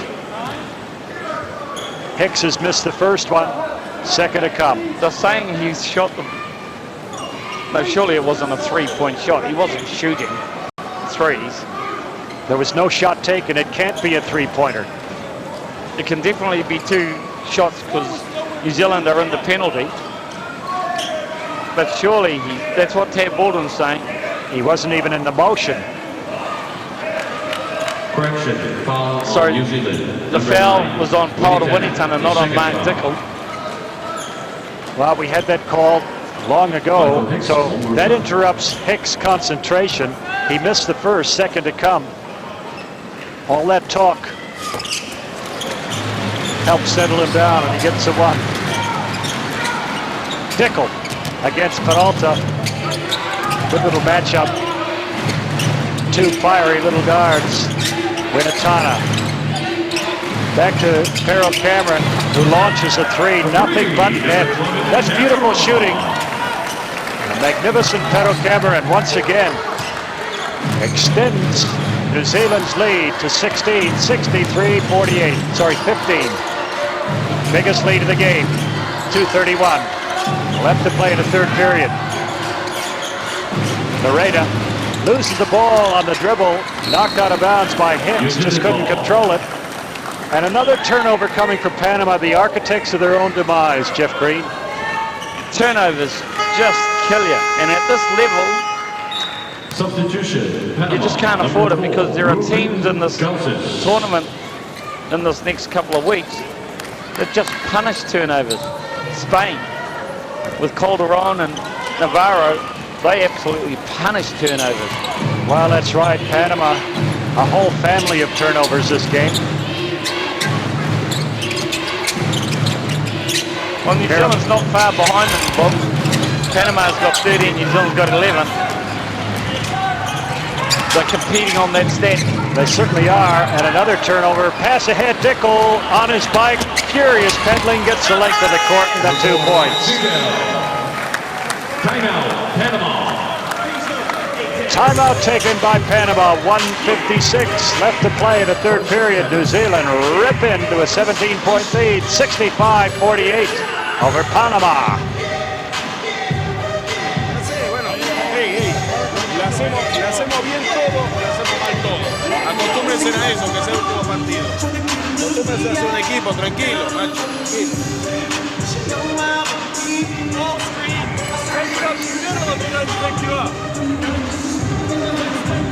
Winatana finishes that one off, 2 for New Zealand, the Bishop.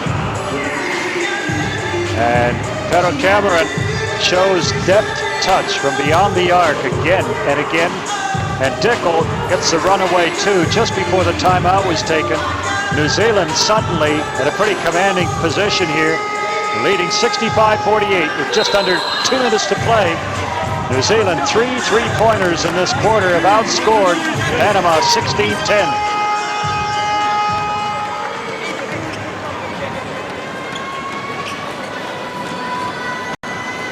Sparky Dickel relishes being back in the side and playing with his teammates again, and Cameron has got to be a happier captain than he was in games 1, 2, and 3, Jeff. Well, Captain Courageous, Pedro Cameron, I've nominated him for a knighthood.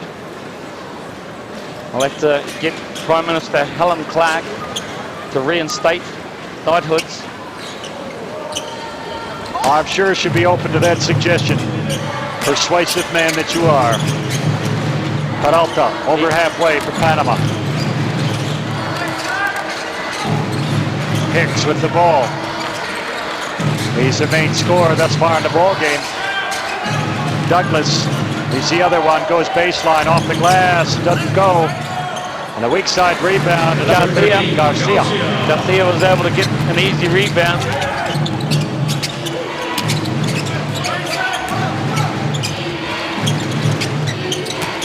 Casey Frank picks it out. Phil Jones behind the back pass. Dickel will, no, he passes it up. Phil Jones comes off the pick. Winatana tries to protect it with the body, gets a good look, it doesn't drop. And Panama could come back at them with this little shot here. Garces off the glass, he's got it. Well, like I said, if New Zealand don't watch it, they brought it back to 13 from 17. And Dickel does the right thing by slowing it down. Take the air out of the ball, chew up some time. And take the run and gun out of the Panama game. Cameron, cross-court pass, Winatana has the jump shot but passes it up. Dickel has a go.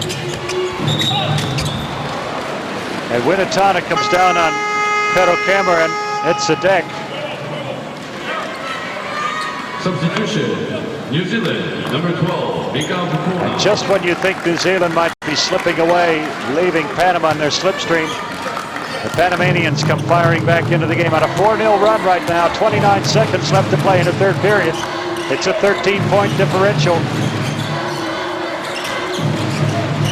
Hicks, the free throw line, kicks it out. Douglas, good mover. That's just a rhythm shot. He gets the roll and the 2 points. Back to 11 points. It was 10 at halftime. Well, Panama, they'll be happy to try and get this lead down to under 10. Dickel kicks it out. Phil Jones fires it to Dickel from the corner. Doesn't hit. And it's an 11-point ball game. New Zealand outscore Panama by 1 in the third period. The lead was as much as 17 points. And then Panama ripped off 6 straight points. New Zealand 0. And it finishes up a 65-54 lead. 10 minutes to play in this crucial game. Pool B.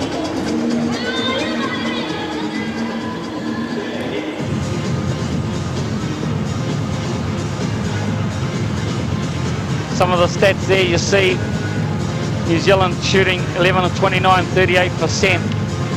5 of 14 for Panama from the three-point line. Decided 12 offensive rebounds. That's a key step for Panama.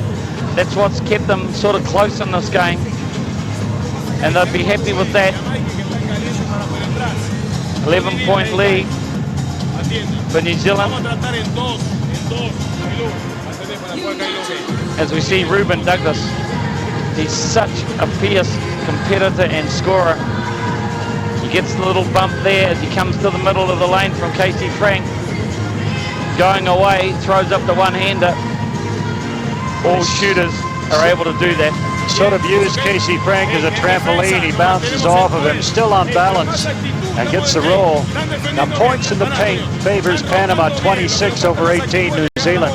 Fast break points, 14 to New Zealand, 5 to Panama, but New Zealand's been a little quiet off the fast break in the period number 3.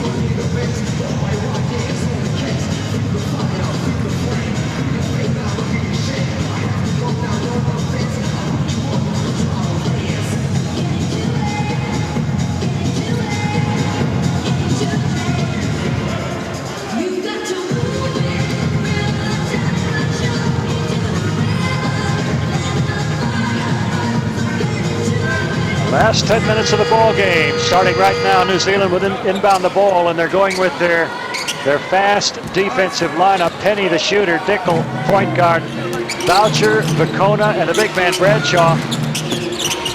They'll want to get the ball out, move it quickly. Nice pass back into Boucher, and he's hammered underneath. Garces picks up foul number 3. A long time in coming, Jeff. What a great little passage of play there by New Zealand. Kirk Penny ball fake, dropped it inside to Dylan Boucher. He throws up the big fake. Dylan didn't have to do any acting whatsoever. Ruben Garces shakes his head, but shakes his head that he didn't chop his arm off, or shakes his head because he didn't think he fouled. Free throw shooting for New Zealand. Now they're 6 of 9. Not too bad this game, but just haven't gotten too many of them. And the second shot drops. New Zealand 66, 54 Panama. Full court pressure now from New Zealand. Obviously want to force a couple of turnovers, see if they can get the ball, put the pressure on Panama, and crack the game. Garcia, pass picked off by Boucher. Pass ahead, Dickel. He saves it miraculously. Kirk Penny goes to the hoop, and he's called for that shot. Unbelievable. I can't believe that Kirk Penny got the charge there. He can't believe it. Let's have a look. He looked off his man. Oh, yep, I've got to agree with the referee. He was right there on that shot there. Yeah, I agree with him. He did have position, and another steal from New Zealand. Can they capitalize on it? 4 fouls on Kirk Penny. If you don't, it's sort of wasted effort. Panama sitting back in that dare you offense or defense, its zone. Boucher, the reverse layup, that's beautiful. But look at the value of Mark Dickel. A no-look pass, bounce pass to a cutting. Look at this. He looks away around the big man. Dylan Boucher, all he had to do was make a layup. Panama, he did. Under pressure, bringing it over halfway. That's exactly what New Zealand want to do. Frustrate them offensively. Make them use up 7-8 seconds to get it over halfway, and then think about it offensively underneath Hicks. Pinpoint passing from Garcia. Good assist, an easy 2, 68-56, 12-point spread. 8.5 minutes to play. Panama refused to go away. Vicona goes baseline, kicks it high, nice pass, and Kirk Penny nets it, lead out to 15. Oh, Kirk Penny. Just that sort of time. He's been New Zealand's one consistent scorer throughout this whole tournament. Hicks floats inside. He's hammered as he goes to the hoop. Michael Hicks is a different player this afternoon.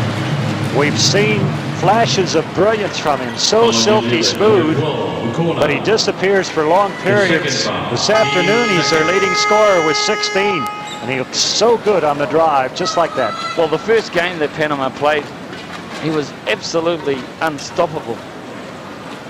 And then for the next 2 or 3, he disappeared, as you say, Bob. And today, he's decided to finish off strong. Well, he punched the time clock coming into the gym today. He's here. He'll get his pay. And on the line, he makes the first, 71-57. just over 8 minutes left to play. Fourth period. A must-win situation for New Zealand, and Panama playing for pride.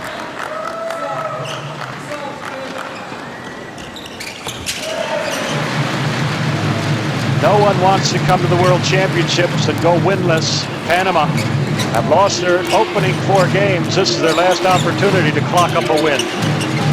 New Zealand looking for that 4th and final spot out of this pool. And over the back, the foul is called on Mika Bakona. Well, I agree with Coach Dan Baldwin. He was standing right there, and I've got a great angle from our commentary position right over it, and it's hard to see how that was an offensive foul. Well, it's frustrating. New Zealand putting in the work, but getting called for fouls now, almost getting blown out of the game. Penny on 4, down low. Garces backs in against Bradshaw. It's really interesting. Hand in the ball. The Japanese crowd are cheering for Panama, rightly so. If New Zealand loses, it gives their team a great chance of going to Tokyo for the last 16. Now watch, Penny mishandles the ball, goes to the floor. He loses the opportunity to get the easy 2, and Peralta grabs his wrist. But Penny will go to the line to shoot a couple of free throws, and New Zealand shooting 7 of 10, 70%. That's the best they've shot in any of their previous 4 games from the free throw line. Panama 11 of 18. Free throw at the line number 6. But here's something heartening, 12 of 31 attempts from beyond the arc, 39%.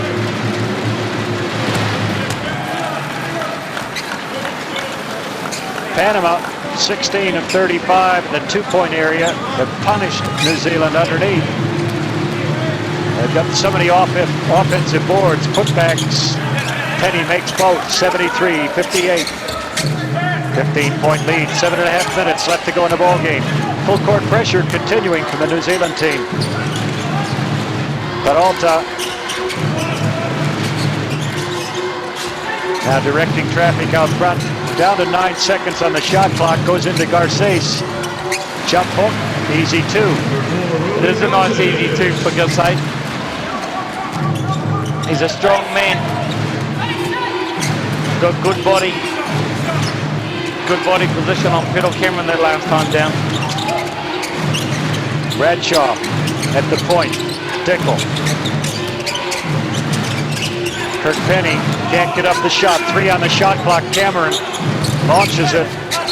Boucher. Follow Panama, number 10. That's on Dylan Boucher. He did push off on that one, Dylan Boucher. Follow New Zealand, number 10, Dylan Boucher. That's his first foul. Team score. Well, that's unusual to say, isn't it? First foul in the 4th quarter for Dylan Boucher. Well, it certainly is. Timeout taken, 6:47 left to play in the game. 73-60 New Zealand over Panama.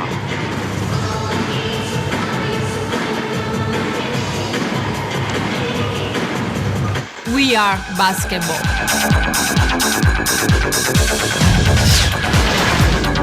We are basketball.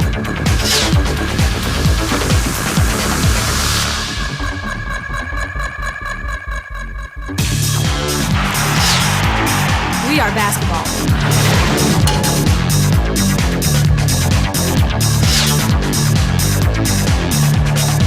We are basketball.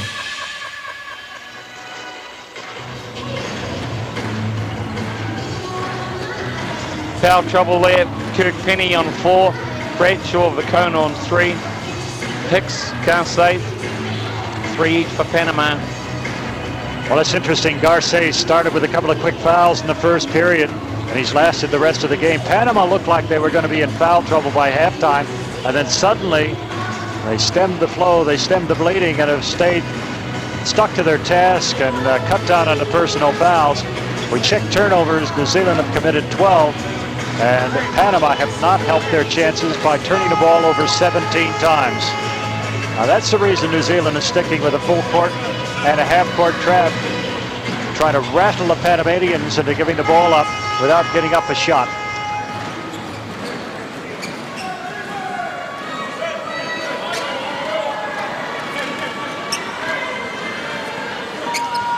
Michael Hicks inbounding the ball for Panama.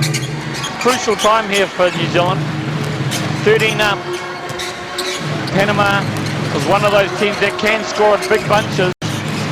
And if New Zealand's not careful, they may make a run here. Yep, critical time of the game for both teams. Zone defense applied by New Zealand. Turnaround jump shot, Hicks. And look at Gomez, is it? Yes, number 10, Gomez just puts his hand up there. Forms a backboard on the weak side of the hoop. Knocks the ball back in the hole.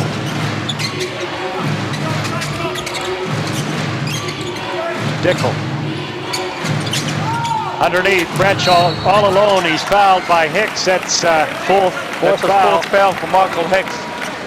That's crucial in terms of if you're a New Zealand supporter. Craig Bradshaw found himself all alone.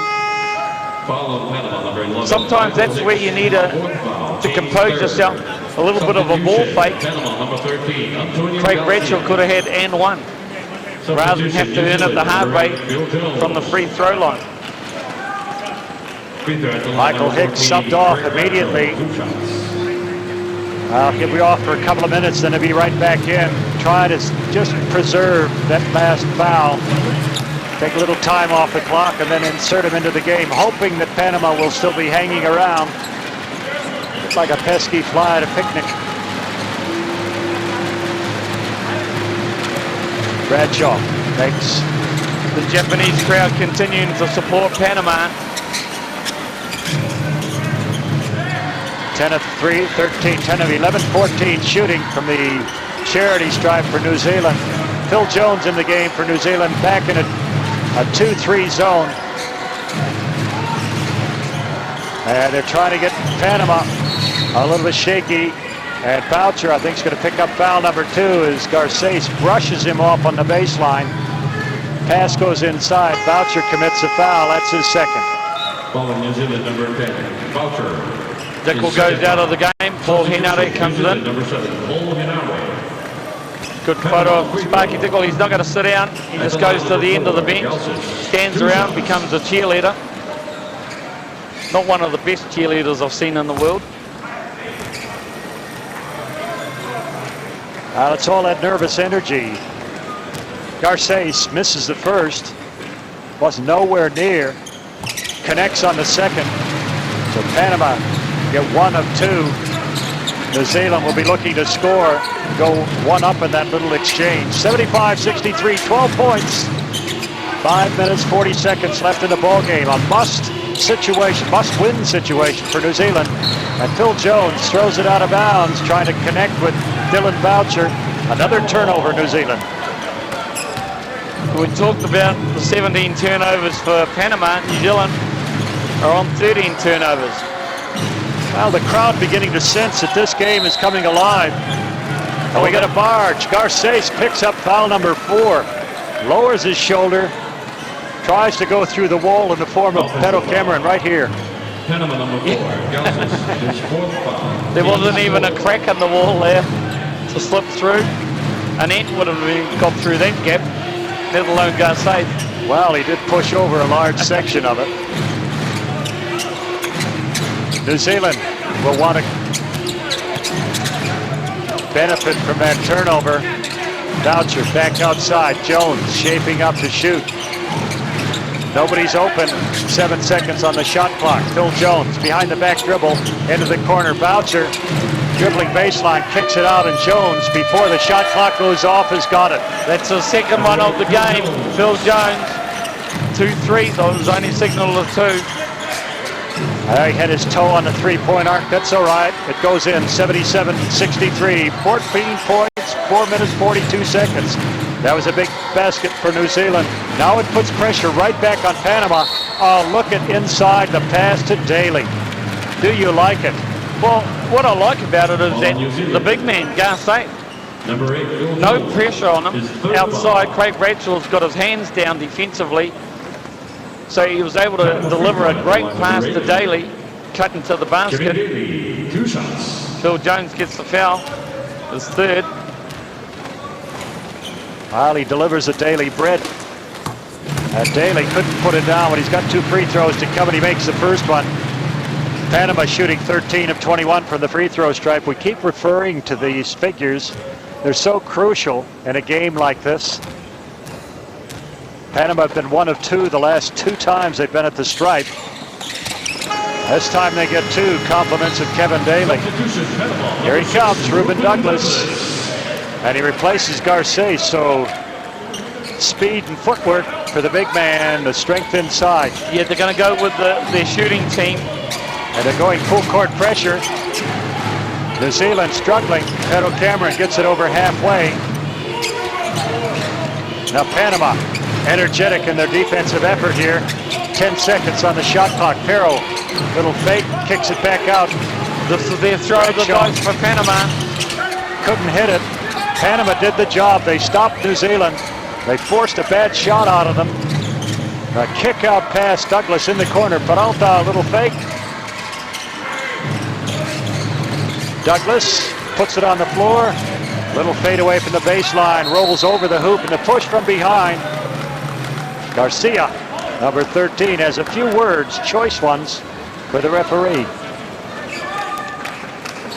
The man from Greece under a lot of pressure from both teams. Well, let's hope referee Loredas doesn't understand Spanish.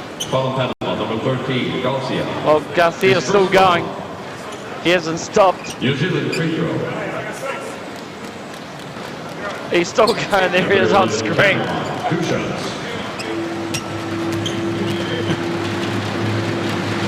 Cameron on the free throw line, so steady. Well, Panama, Bob, have thrown their dice. They've taken the gamble to try and get a quicker team out there, try and get some sort of break into some sort of pattern and rhythm to get into this New Zealand lead. Well, a critical 2 points from Pedro Cameron, and it's 14 points lead. New Zealand leading this quarter 14-11. They're up by 14, 3:45 left to play. A must-win situation. Panama. P for Panama, P for pride, that's it.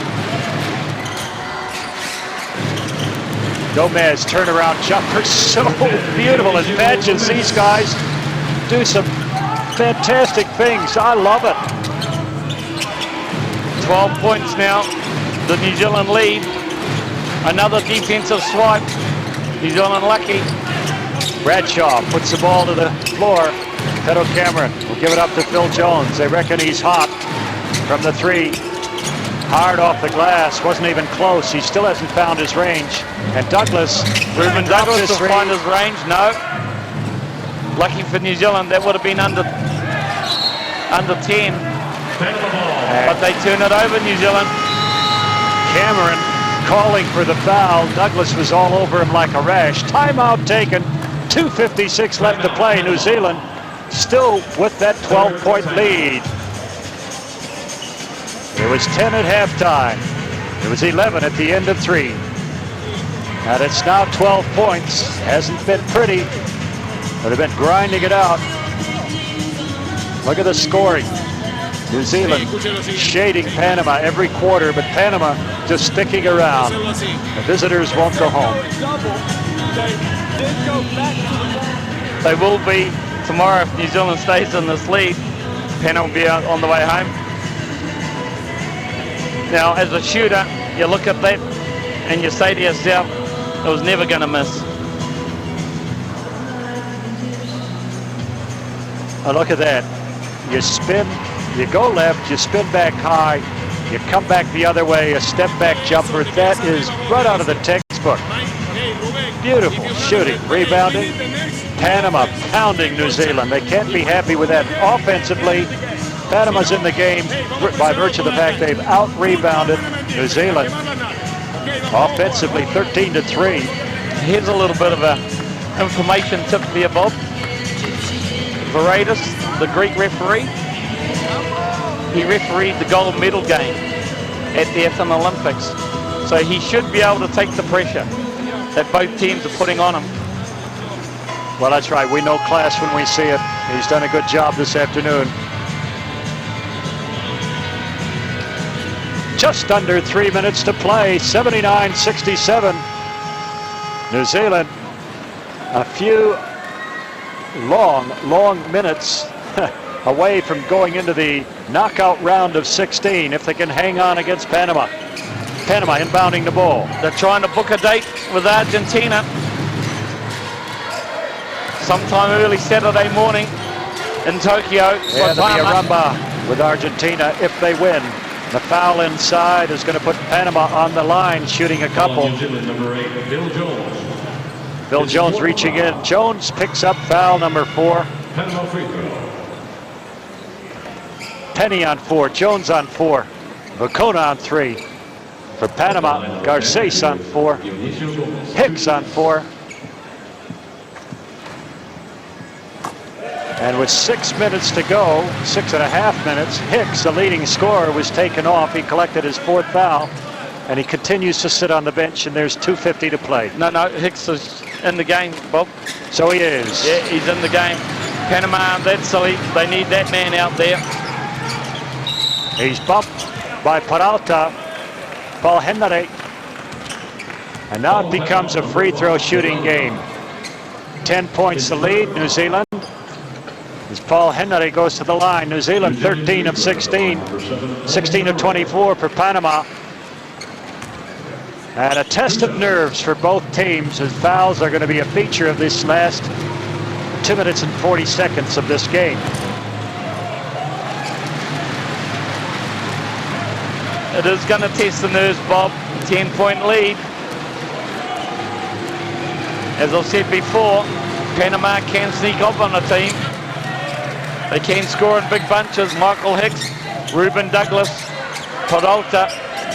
Well, it's good. Full court pressure still. A little bit pressure on the ball carrier. Bring it over halfway. So they have to use up at least 8 seconds, 9 seconds before they get into their offensive set. That's it. Phil Jones is gone. That's his 5th foul. He's trying to track Ruben Douglas coming along the baseline. And Panama set a double screen down low to bring their scorer. Number 6, Kirk Penny on the board. Phil Jones leads the game with 5 points. Kirk Penny back into the game. He's bouncing around. He's ready. He's still on 4 fouls though. Kirk Penny. Ruben Douglas doesn't make any mistakes. Down to 10, Bob. 2:35 on the clock. There's 14 a moment ago, and suddenly Panama making a run. Here's the full court pressure from Panama. Now Hicks, very cagily, kept New Zealand away from the ball, gave Panama time to set up their full court pressure. Boucher over halfway, Bradshaw. New Zealand will want to lose up some time. It's a 9-point ball game, 2:25 and counting down on the game. Boucher, 11 seconds on the shot clock. Bradshaw with a big dunk, that could be it. Oh, I don't know if I'd get too excited just yet, Bob. Let me be, Jeff, let me roar. Great dunk there by Craig Bradshaw off the Dylan Boucher pass. Here comes Ruben Douglas off the double screen.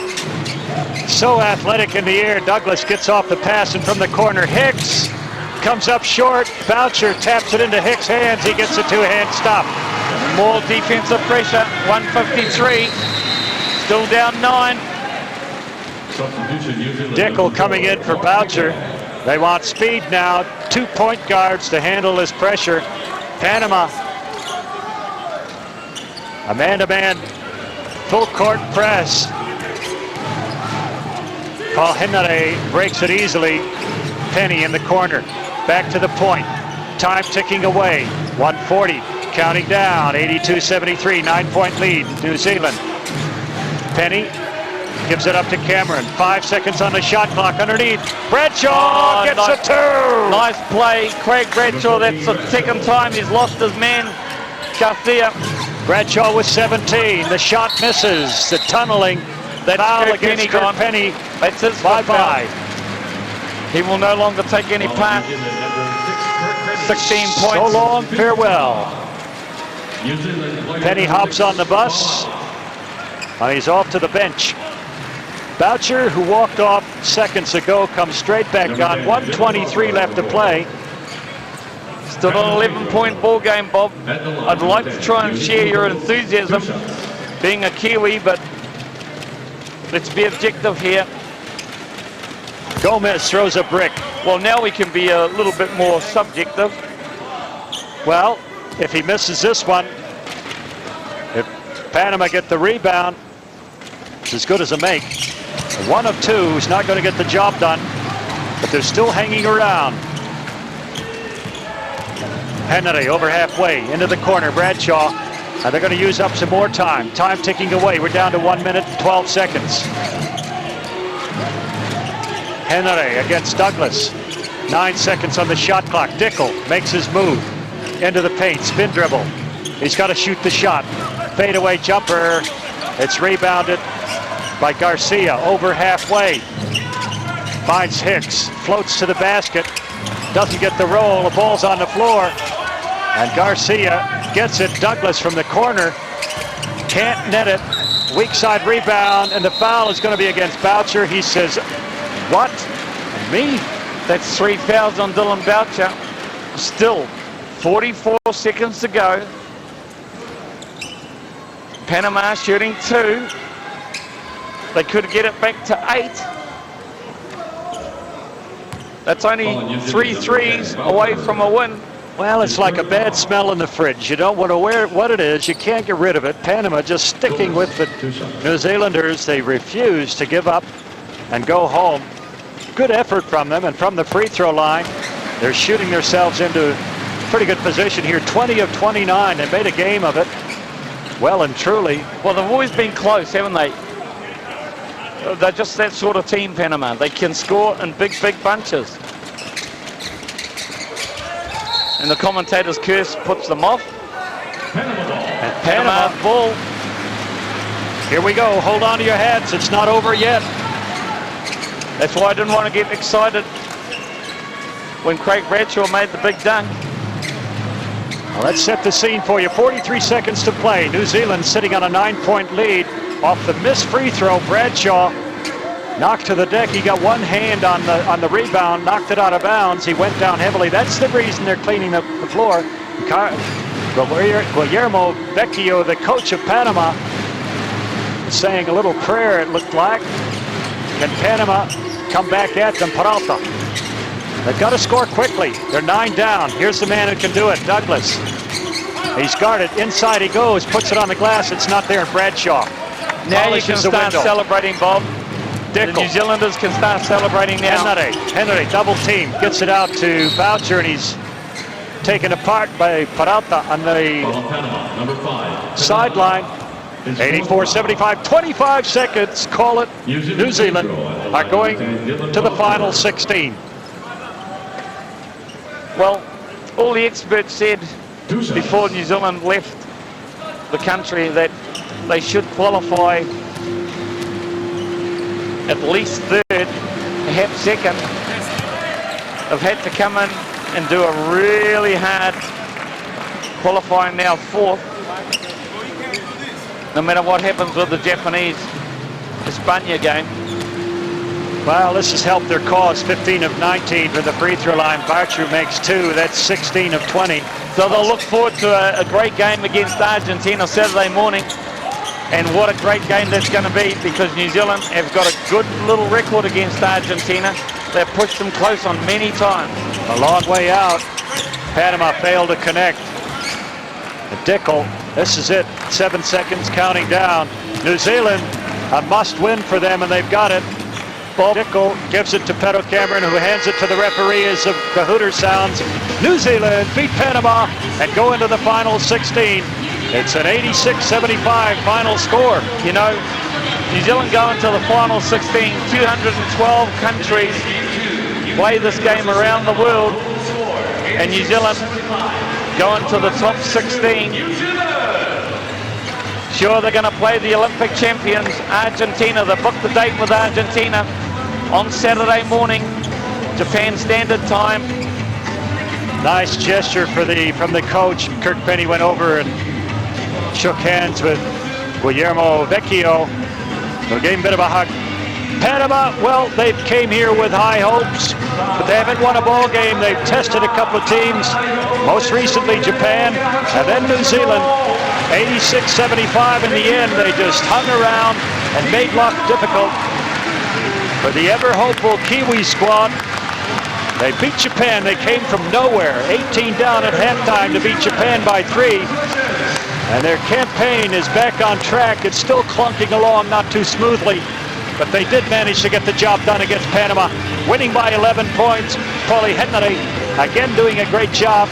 Vakona getting lots of minutes, and this man, three-point shooting for him was once again spot on. Kirk Penny has come alive shooting-wise. How many times, Bob, has Pero Cameron been able to just carry New Zealand basketball domestically and internationally on his back?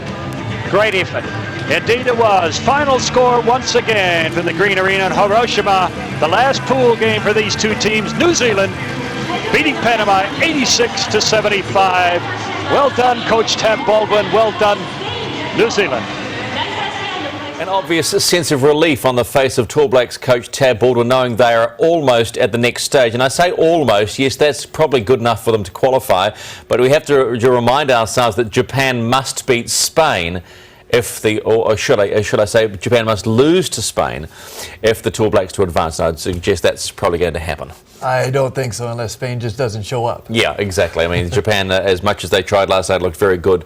Spain are a different kettle of fish. They are. Pau Gasol in the middle will shut them down. All right, well, there you go. The Tall Blacks have, it would say 99.9% qualified for the second round. They become one of the final 16 in this tournament.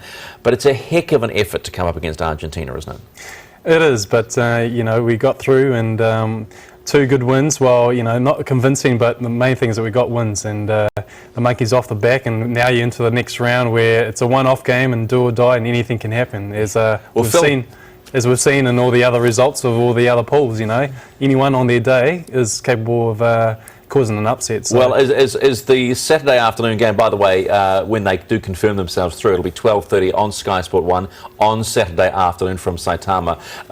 Phil Jones, what is going on there? Is this the game he has to find his form, because he's gone at the moment? Yeah, Tab stayed with him and really has let him shoot the ball and try to get back into rhythm. He still hasn't, and you just hope as a coach and certainly as a fan that Phil finds that touch again. And you wouldn't have dragged him? You would have hooked him at all? No, because again, you need him. He's got to come through, and eventually you hope that he does. And certainly Saturday, you hope that he's put those shooting woes behind him. Yeah, Tab's looking at the bigger picture here, and he needs Phil. If they're going to cause an upset over Argentina, Phil has to be part of it, and that's the reason why he's stuck with them out there. And it's just like Phil, as we know, capable of having a big game, and he's done it before, and we'll be expecting it on Saturday. I don't want to put the mock on him, but trying to find his form is like trying to find a needle in the haystack at the moment. Let's just remind you of what's going on at the moment in this, and just the game's still in progress. The Puerto Rico result is a tight one, Italy 55-54. Brazil getting pumped by Lithuania, that's 62-47, so that will pretty much guarantee that Australia will go into the next round. And confirming New Zealand 86, Panama 75. Panama sort of started reasonably well, didn't they, Kenny? But they just, at the end, was almost resigned to the fact they weren't going to grab that 10 points back. Yeah, they put a little token effort towards the end, but you're right. The way that they did excel was on the offensive board, and that kept them in the game the whole game long. But New Zealand did enough to win. But still, it was winning ugly, wasn't it, Judd? It was, but I think at the end of the day, all Tab's going to be worried about is making sure the boys got into the top 16, and they'll take any win they can at this stage, and hopefully build on some momentum going into the crossover with Argentina. All right, boys. Well, thank you for your time, Judd and Kenny. I will see you both on Saturday afternoon. Can I just remind you, Sky Sport 2, just been reminded, not Sky Sport 1, Sky Sport 2, around lunchtime, 12:30, it will be sudden death hoops between the Tall Blacks and the Olympic champions Argentina. We look forward to your company there, but tonight the Tall Blacks look like they're pretty much through. 86-75 the final. Have a good Thursday.